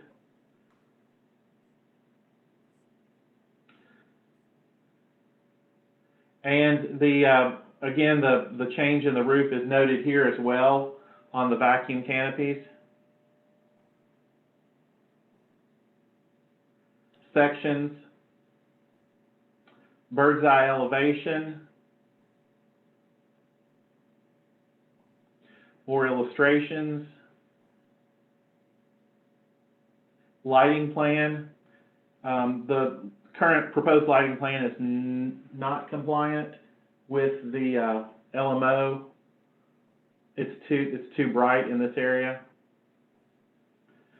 And that concludes staff's presentation. Thank you. To the applicants, you can have 10 minutes to make your presentation. And please state your name before you talk so that we know which person it is. Hey, yes, ma'am. This is Marty Murphy with Tidal Wave Auto Spa. I will be the primary speaker here. I have with me, to my left, your right, will be Alex Perry. He's the engineer of record on that. You know, this is, I think, the 3rd or 4th time that we've been here. We've made significant changes since the start of this. We've worked really hard to create the look of Hilton that Hilton Head would desire to have while maintaining the trees, the specimen trees and all that are there, and maintaining somewhat of a design that Tidal Wave, you know, is effective for Tidal Wave. Chris and I, you know, he's been very helpful, and he and I have talked multiple times through this. He and his staff have been outstanding. I think we're all very familiar with this project. Instead of dragging it out, talking any more about it, I think at this time I would just open it up for any questions or comments, and hopefully we can move through this today to get this approval. So at that time, I would like to open up for any questions or comments. Thank you. We will start with Mr. Bassett. Yes, again, appreciate all the changes made over these past meetings. Reviewed the color board materials and samples that were, you know, given, and I think the exterior finishes are good. The roofing color is good. Would like to see the samples of the brick with those, but ultimately not necessary for me personally. I looked them up on the website of the manufacturer, and looks like it would be a good fit. I agree with staff that kind of a continuous or uninterrupted water table might be a good way to reduce the size of those windows on the Plaza Drive facade. But I think if it's a long continuous, again, my concern with these structures is they are very linear and almost like a commercial poultry house type of a structure, just in the way that, minimal overhangs and very long and straight. And so breaking those up to me is pretty important. So if there is a long continuous brick water table, my preference would be to see some undulation in that, or some variation in the way the brick is laid, or something to even break up that surface a little bit, or at least some ground level plantings that would conceal the linearity of it some from the street.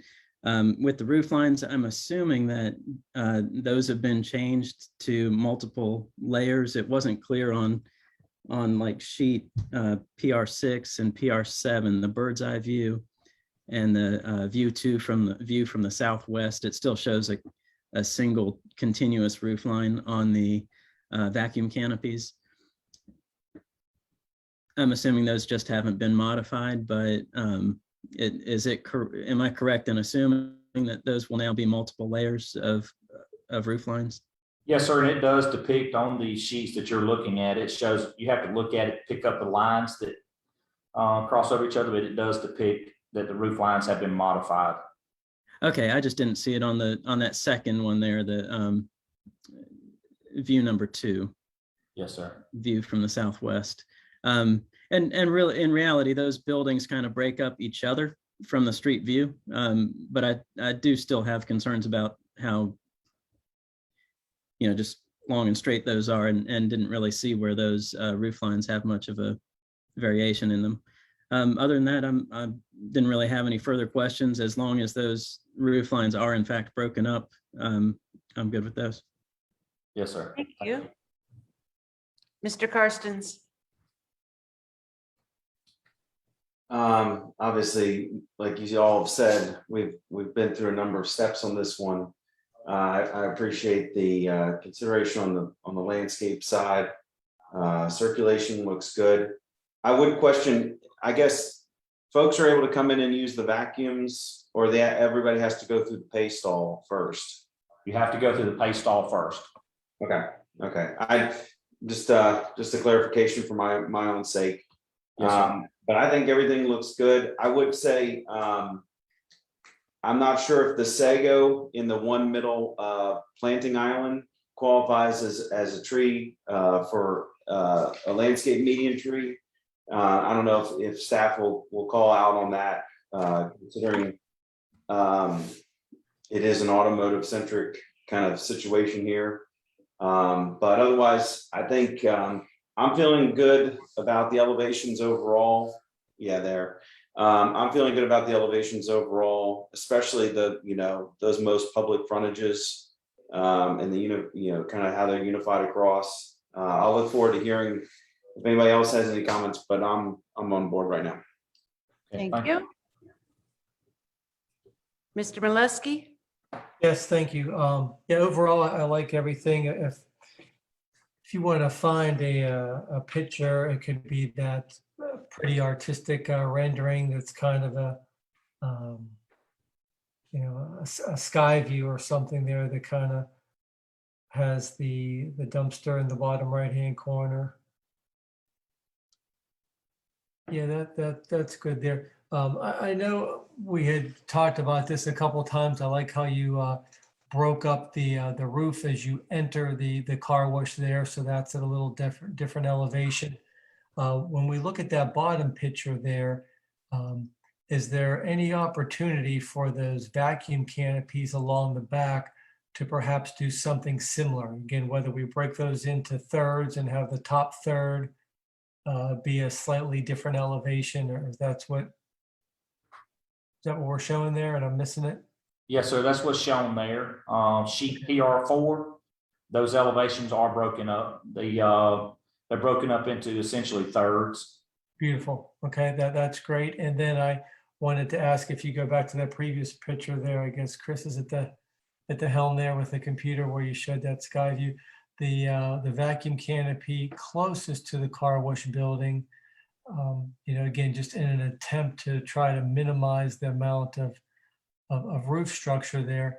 I don't know if there's any consideration to even eliminating that roof structure entirely there, giving people, because obviously if it's pouring down rain, I doubt anyone's going to be going there anyway to do anything. I'm sure it shields them from the sun, but I don't know if, I've been to plenty other car washes similar to this that don't necessarily have all the vacuum stations covered. I don't know if that's an opportunity to try to minimize some of the structure, or if you favor that particular one because it provides a little bit of a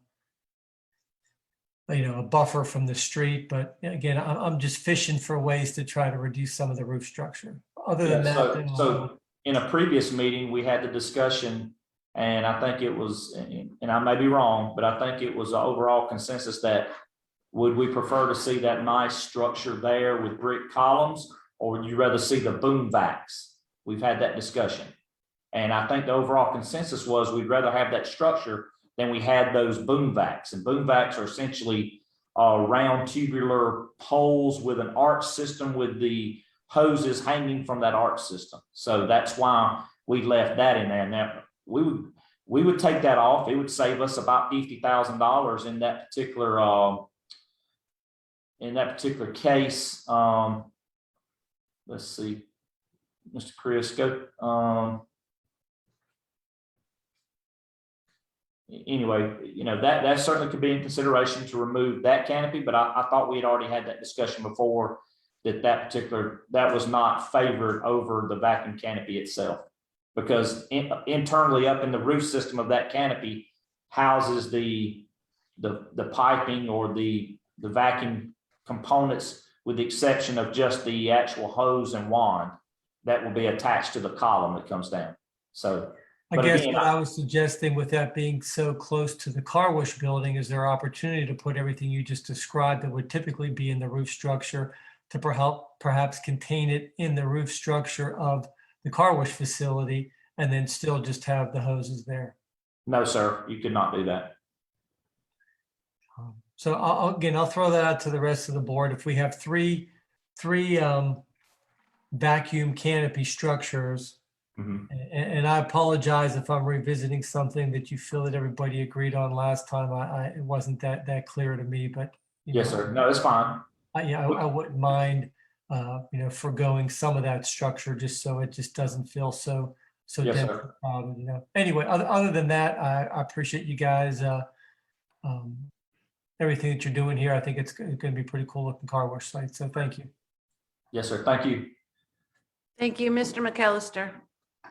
All right, thank you. Thank you to the applicant for all your hard work. I know we've looked at this several times, and I think it's just improved every time. I don't have any site comments. I think you've done a great job with that.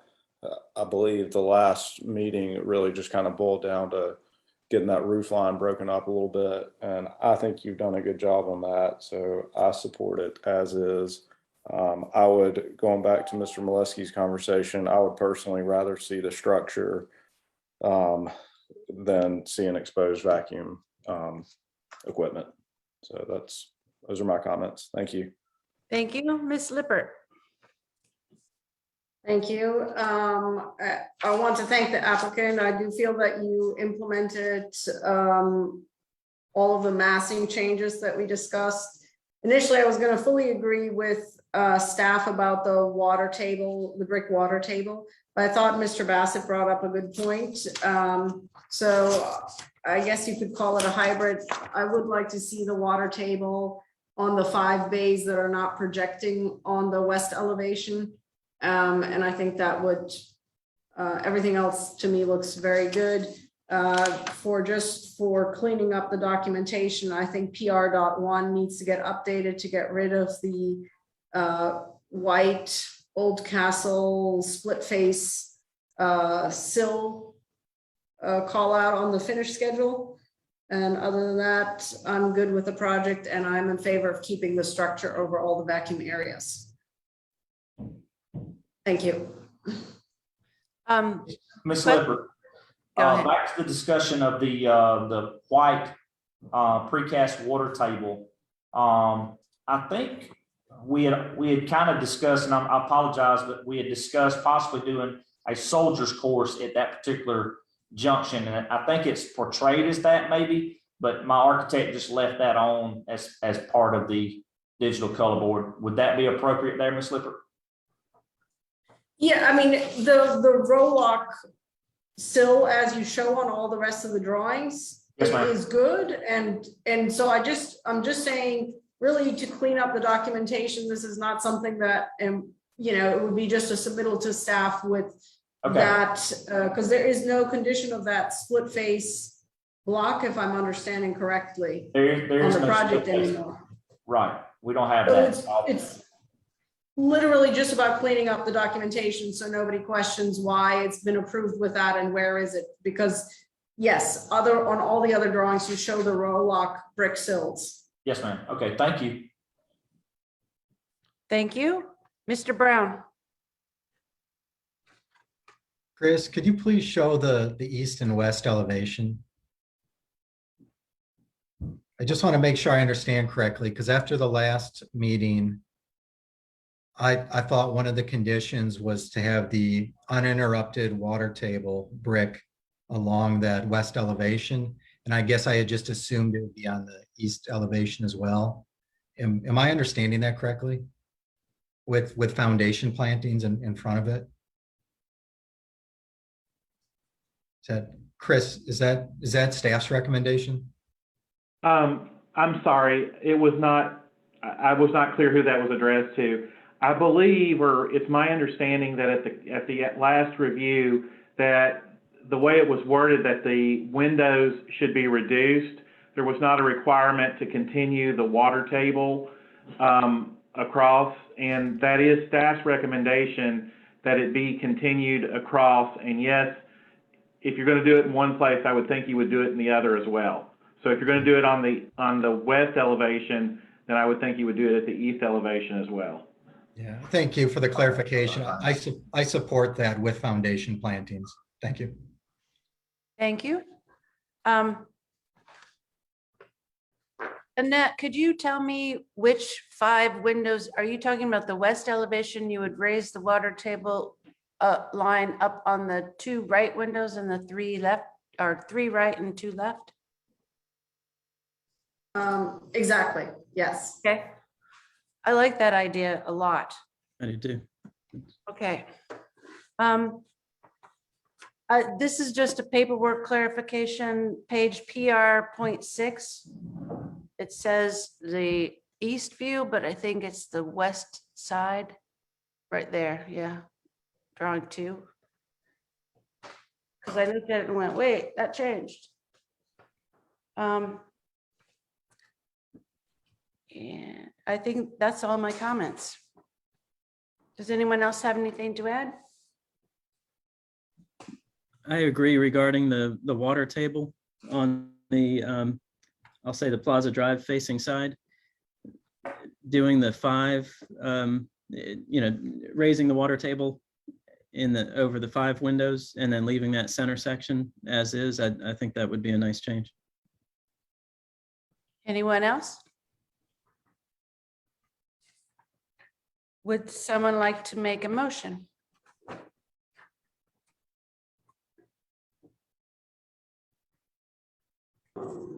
I'll make a motion for approval of DRB 0021110-2021 with the following conditions.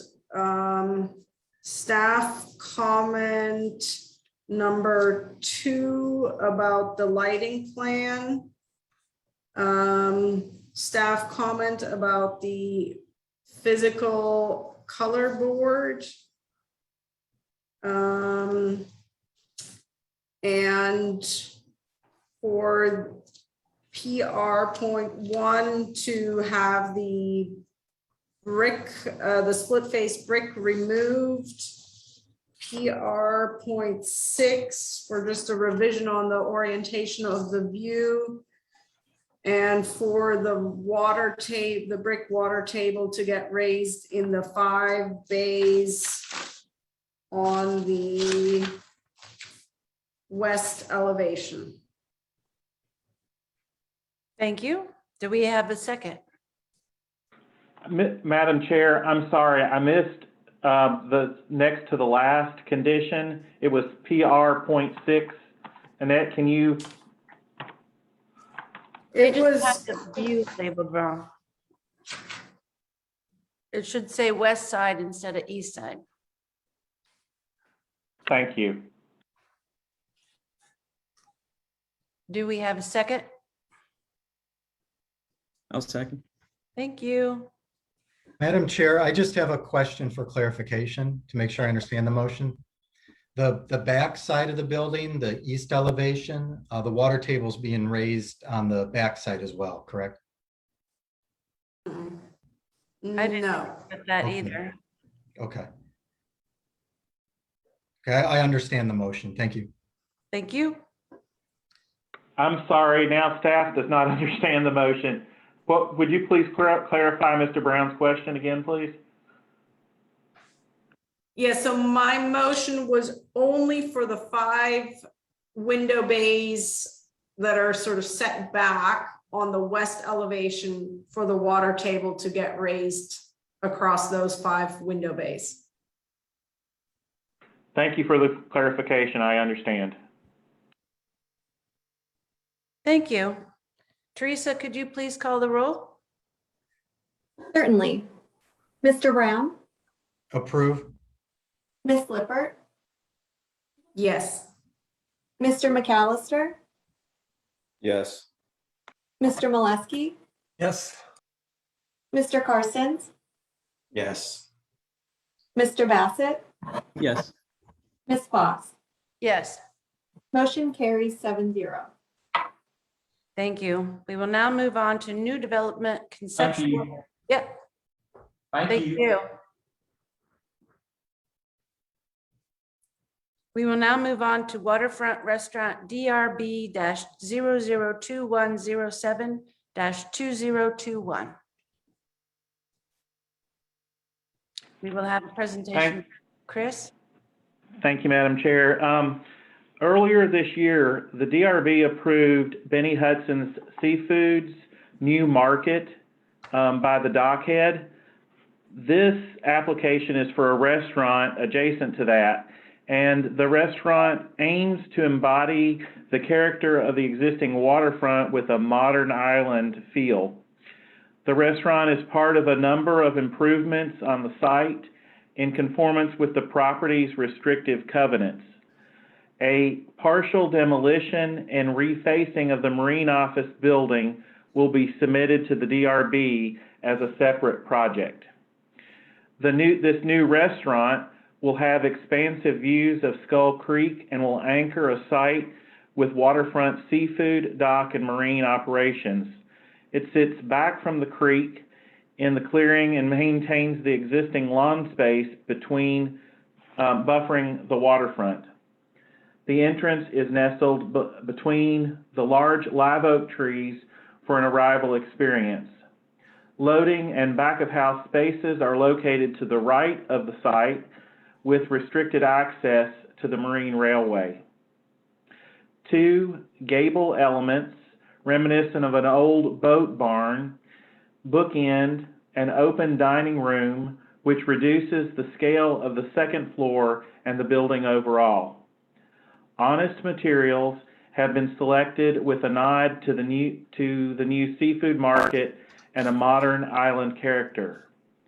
The oyster shell stucco body of the building forms a backdrop to a board-formed concrete wall marking the restaurant entrance. Board and batten siding above evokes the material of a traditional waterfront accented by the warehouse light fixtures and a metal roof. At the porches, steel beams are supported by round concrete columns, which will be cast in to express the lines of the framework.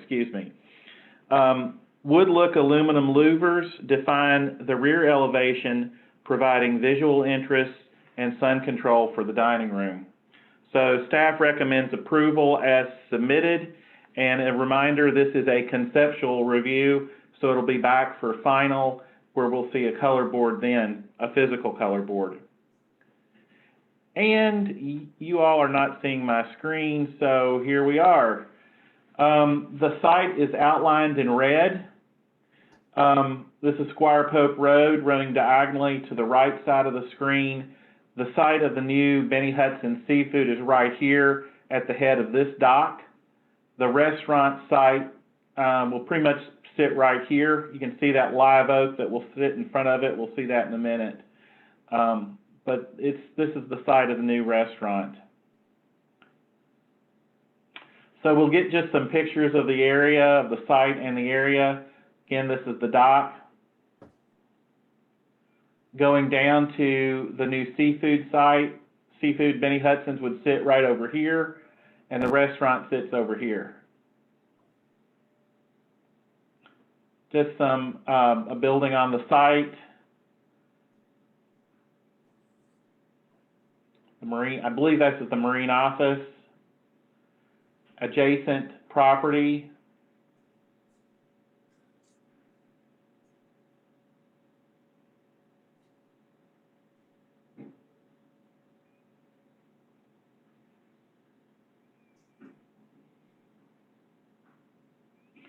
This is the rail line on the other side of the restaurant. This is the waterfront area that they're talking about that would remain lawn. And this is the proposed building, footprint of the building, first and second floor. The existing site, again, the new Benny Hudson's Seafood is right here that was approved earlier this year. There's an existing single-family residence here. Note the tree locations. And the new restaurant. So this was, you can see the outline of the existing residence that will be demolished. Floor plan for the new restaurant. Second floor. This is a rooftop. Roof plan. Elevation of the building and concept photos.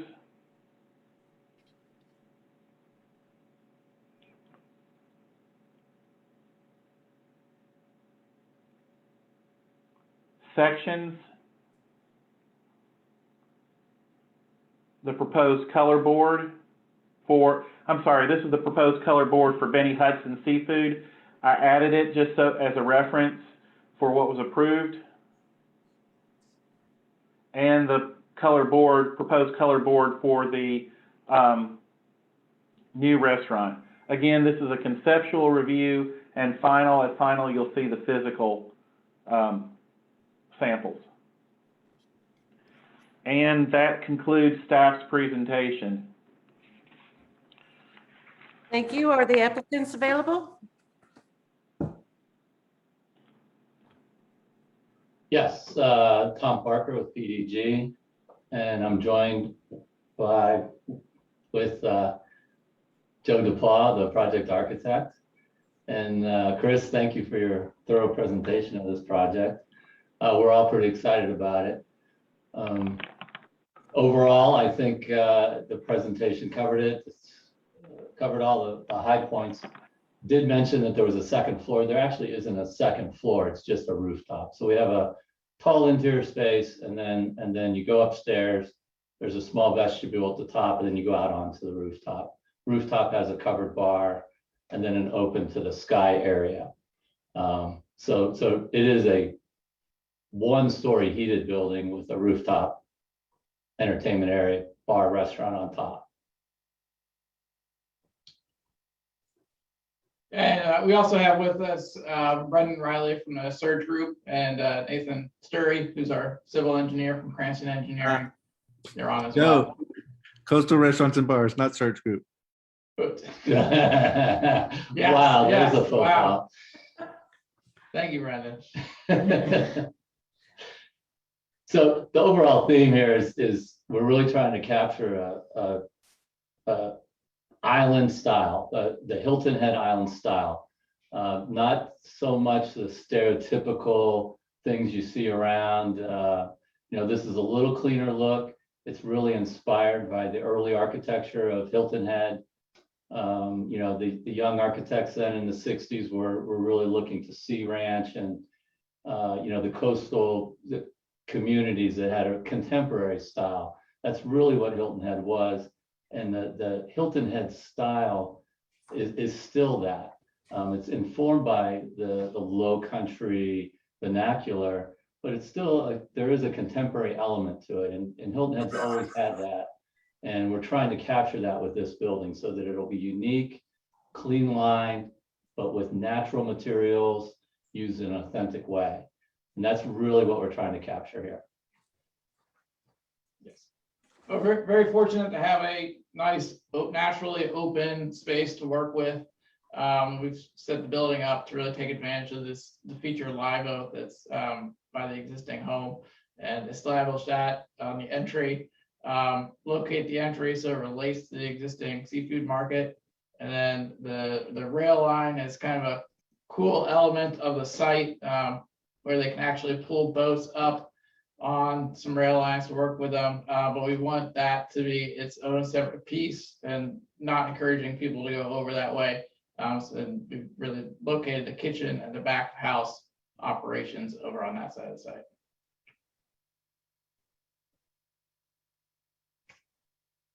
Thank you. Is I there think we're welcome to some questions that y'all might have.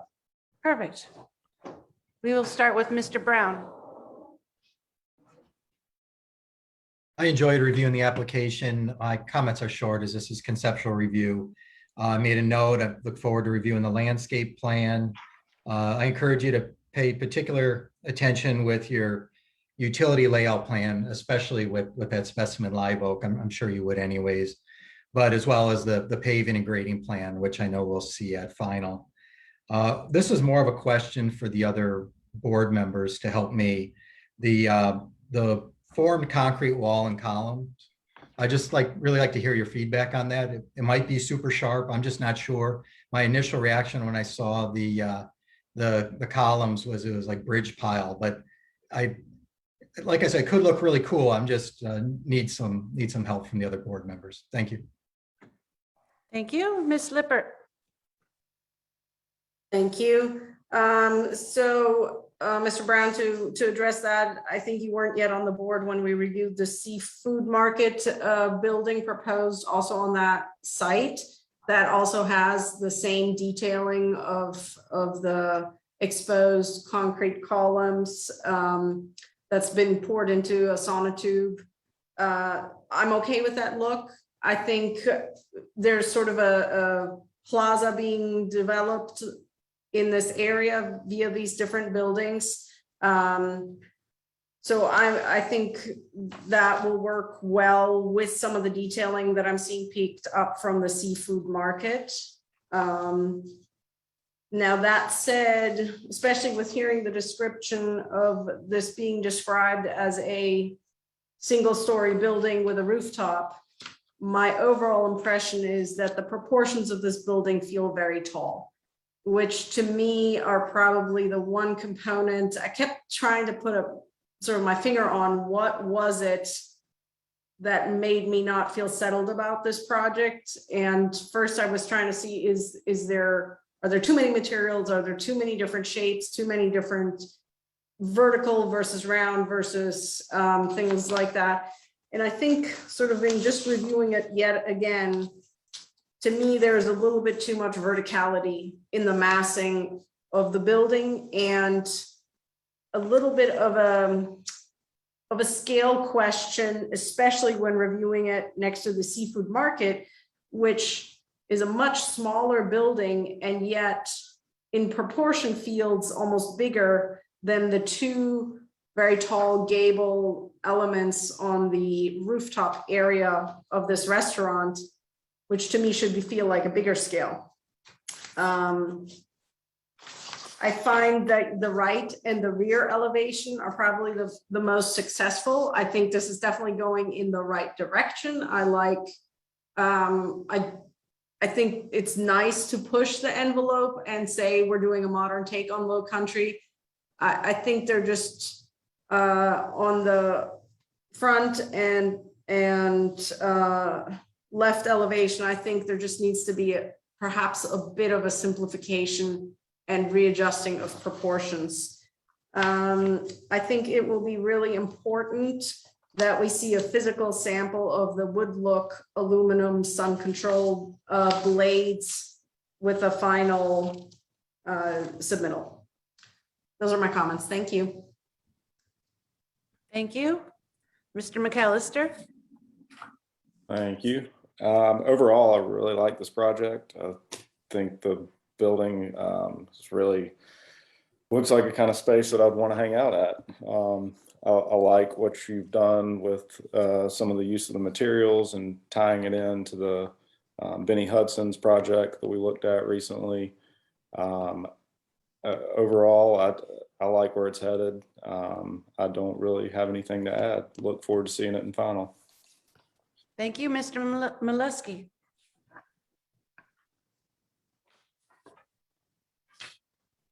Yes, thank you. Hey, Tom and Joe. John. Boy, for a simple picture, there's a lot to digest. The more I look at it, the more it begins to grow on me. So it's actually pretty complex, and I think a pretty cool idea with those high upper deck. Kind of feels like a cruise ship, I'm sure, once you're up there at 24 feet above the elevation. The questions I have for you guys is just to maybe help me understand this a little bit more, so I could definitely support it. I guess I kind of struggle initially with the proportions because, like Annette mentioned, it does feel pretty tall, and I'm sure you guys have studied this intensively. So, like a simple question, looking at the front elevation, it appears to be more or less 24 feet of that tabby stucco veneer. Since you guys have had an opportunity to wrap your heads around this a little more, is there any merit to taking that gabled end that's on the right side with the board and batten, if that were to be pulled down a little bit to reduce the amount of tabby in relation to the amount of board and batten? For Tom or Joe? We can definitely look at some of these, take these comments in, under advisement, and try to address a little bit of the scale.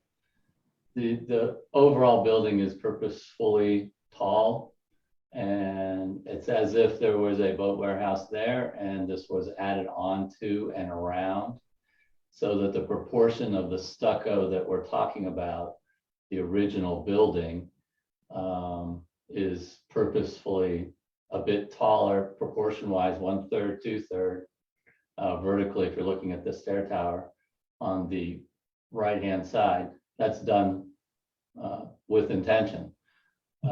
It's really supposed to be that way. The vertical board and batten was to accentuate the height.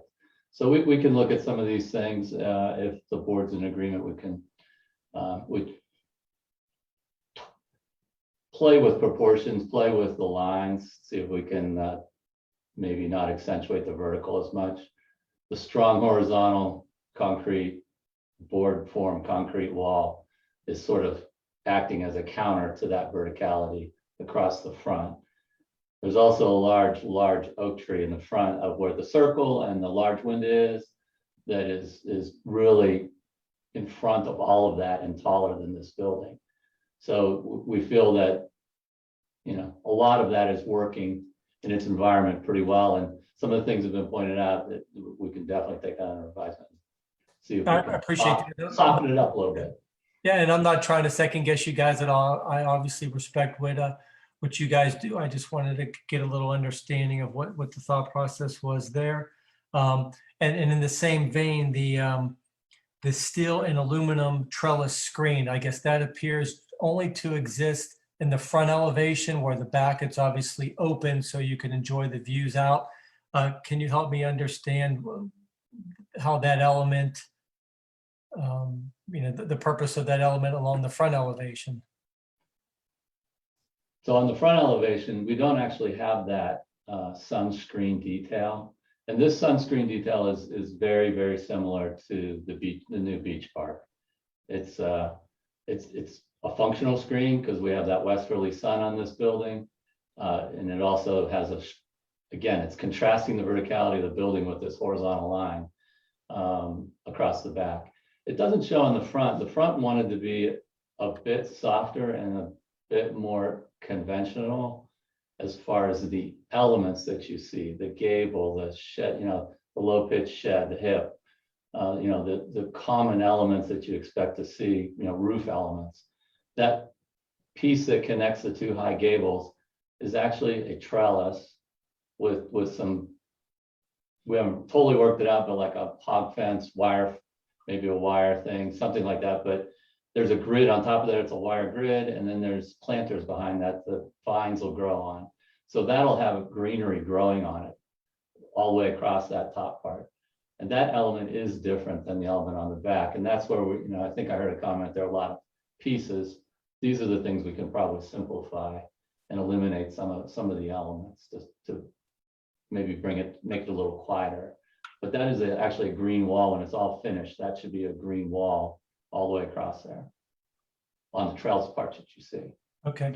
And then Fortunately, that's helping to hide some of the rooftop equipment that's behind the parapet wall over the kitchen, which is down to the bottom of the plan. Right there. Right there. that was my next question. So you addressed that. And so the intention of that trellis is to have some plantings in there. So not only it softens up the look and adds some color, but it also blocks the view if somebody were to be standing there peeking over to the front of the whatever mechanicals might be there. Right, and all the mechanical equipment will be screened by roofs on this project, so we won't have any mushrooms sticking up anywhere, in the final look of the thing that didn't show up on these drawings. Okay, and if Chris is in control of the computer, if you could please go back to that front elevation. One thing that I wanted to share, since I get to share my opinions here, is looking at your concept images. The top left-hand image there, where it still kind of shows that formed concrete at, we'll call it somewhere 42, 48 inches tall with the wood behind it. I personally really like how that looks. You guys have the vision as far as where you have the word restaurant, and if that whole, we'll call it 12-foot tall wall is meant to be all formed concrete, but I would also suggest kind of taking some cues from that top left concept image with maybe a little bit of a lesser concrete formed wall used as a planter, and then having the wood behind it, I think looks quite appealing. But other than that, I'm very excited about the project and look forward to seeing the next step. So thank you both. Thank you, Mr. Karstens. Thank you. Yes, obviously excitement is in the air when it comes to these sites. In reviewing the seafood market, we saw it as an individual element. It's too bad we couldn't have a sense of that this was going to happen, because I certainly would have been more excited about the possible connections between the two sites. I'll look forward to seeing that in final, really how you can tie the restaurant and the seafood market together a little bit better. And even you talk about not wanting to get the folks on the launch dock, the boat launch side, but folks are going to gravitate to that existing dock. And so the connections there, obviously the large live oak out front and kind of that front porch that you've set up, I think that's going to become a critical wait area, plus arrival experience for folks who make that first turn. So I'll look forward to seeing kind of how that gets addressed and how it helps to kind of tie, these newer elements to this whole campus here. I'm certainly liking the elements. I haven't seen this much board form concrete since Scarpa, but I think that it'll look good, especially since the colors all kind of work together well. At first, I wasn't sure about the sonotubes, but I think the limited use of that, especially down on the ground plane or on that first level, will be helpful. Tom and Joe, what's the treatment for those pilasters or those columns up on the rear elevation? You know, pretty much from ground floor all the way up. What's the intent on the finish for those? Those are the tabby stucco. Okay, tabby stucco to match some of the other. Okay.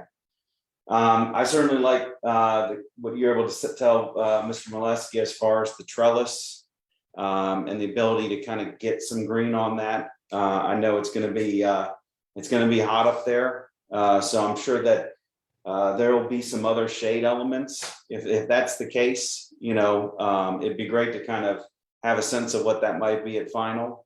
But I think I certainly like that element as something that helps to just, you know, break up obviously the large roof up there.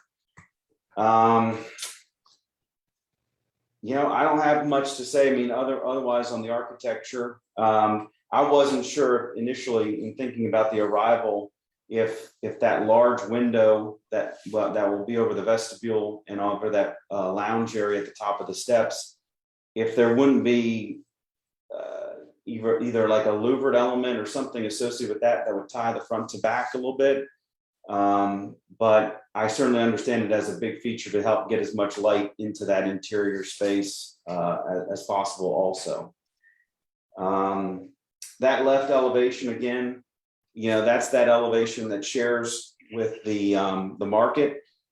You know, once Pat gets into the site plan and the plantings, it'll be fun to kind of see how the landscape comes together, to considering it is, you know, a big grassy area with these wonderful oaks and the ability for the landscape to kind of help scale the building appropriately within all this. So, but I think it's great stuff. So I look forward to seeing the evolution in the final.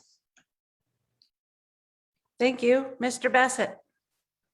Yes, I think this project looks very nice and will be obviously a nice addition to the site. I'm not real familiar with the plans approved for the fish market, but I appreciate Mrs. Lippert's explanation on the sonotubes or sonotube formed columns, kind of tying in with that, because that was kind of the one element I wasn't real sure about. But now I understand it, and it makes a bit more sense to me. And I wasn't necessarily opposed to the idea of those. They just seemed a little bit out of place, or like a little bit extra that might not be needed, but okay with that as well. The horizontal concrete wall, I think on the front, it helps to kind of anchor the structure and keep it from being quite as vertical as it might seem otherwise. And so I think that's nice. I agree with Mr. Molesky about the wood look of the, you know, ipe or teak or something above the board formed concrete wall as an accent. I'm not sure exactly how to integrate that, but in the concept photo, I really like how that looks. And then on the back, the horizontal aluminum blades, I think also serve to kind of compress the building. And really, it does look a little tall, but I appreciate the fact that it is just a one-story structure, or one story with roof deck, instead of having someone try to come into this site with a 3-story building. So I kind of have an appreciation for the overall scale of it anyway, and think it looks great. Thank you. I also think this building looks great, and I don't have an issue with the scale. If it was a 2-story structure, we'd see all that roof, and it gets broken up there on the rooftop with the trellis and the greenery, and then the 2 towers for the bar, and I forget what else is on that side. But I hands down think this is a great project, and I don't have any other comments. Does anyone else have anything to add? No? Would someone like to make a motion?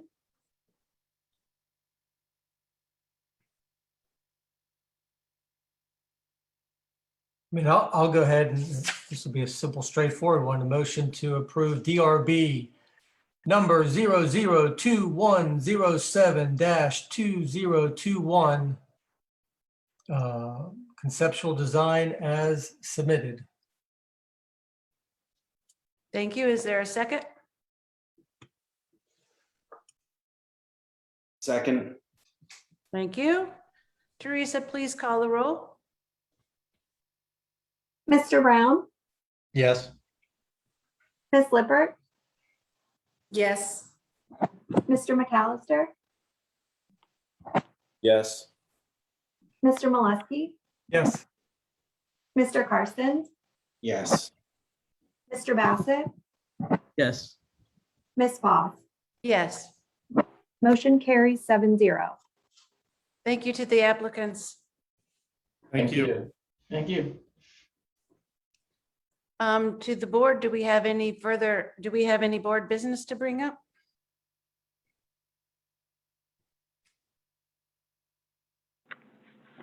No? Chris, can we get a minor corridor report? There is no minor corridor report today. Perfect. If I might, if you're interested in the poured sonotubes, concrete sonotubes that are exposed, the Wheels building at the corner of Executive and Pope has that very same treatment. It's actually a Tom Parker project as well, but you might want to check it out if you're interested. Did they put that on the smokehouse too? I don't remember it on the smokehouse, but I don't know. Is there anything else? No, ma'am. Okay, with no other business before the board, the meeting is now adjourned. Thank you, everyone. Thank you. Thank you.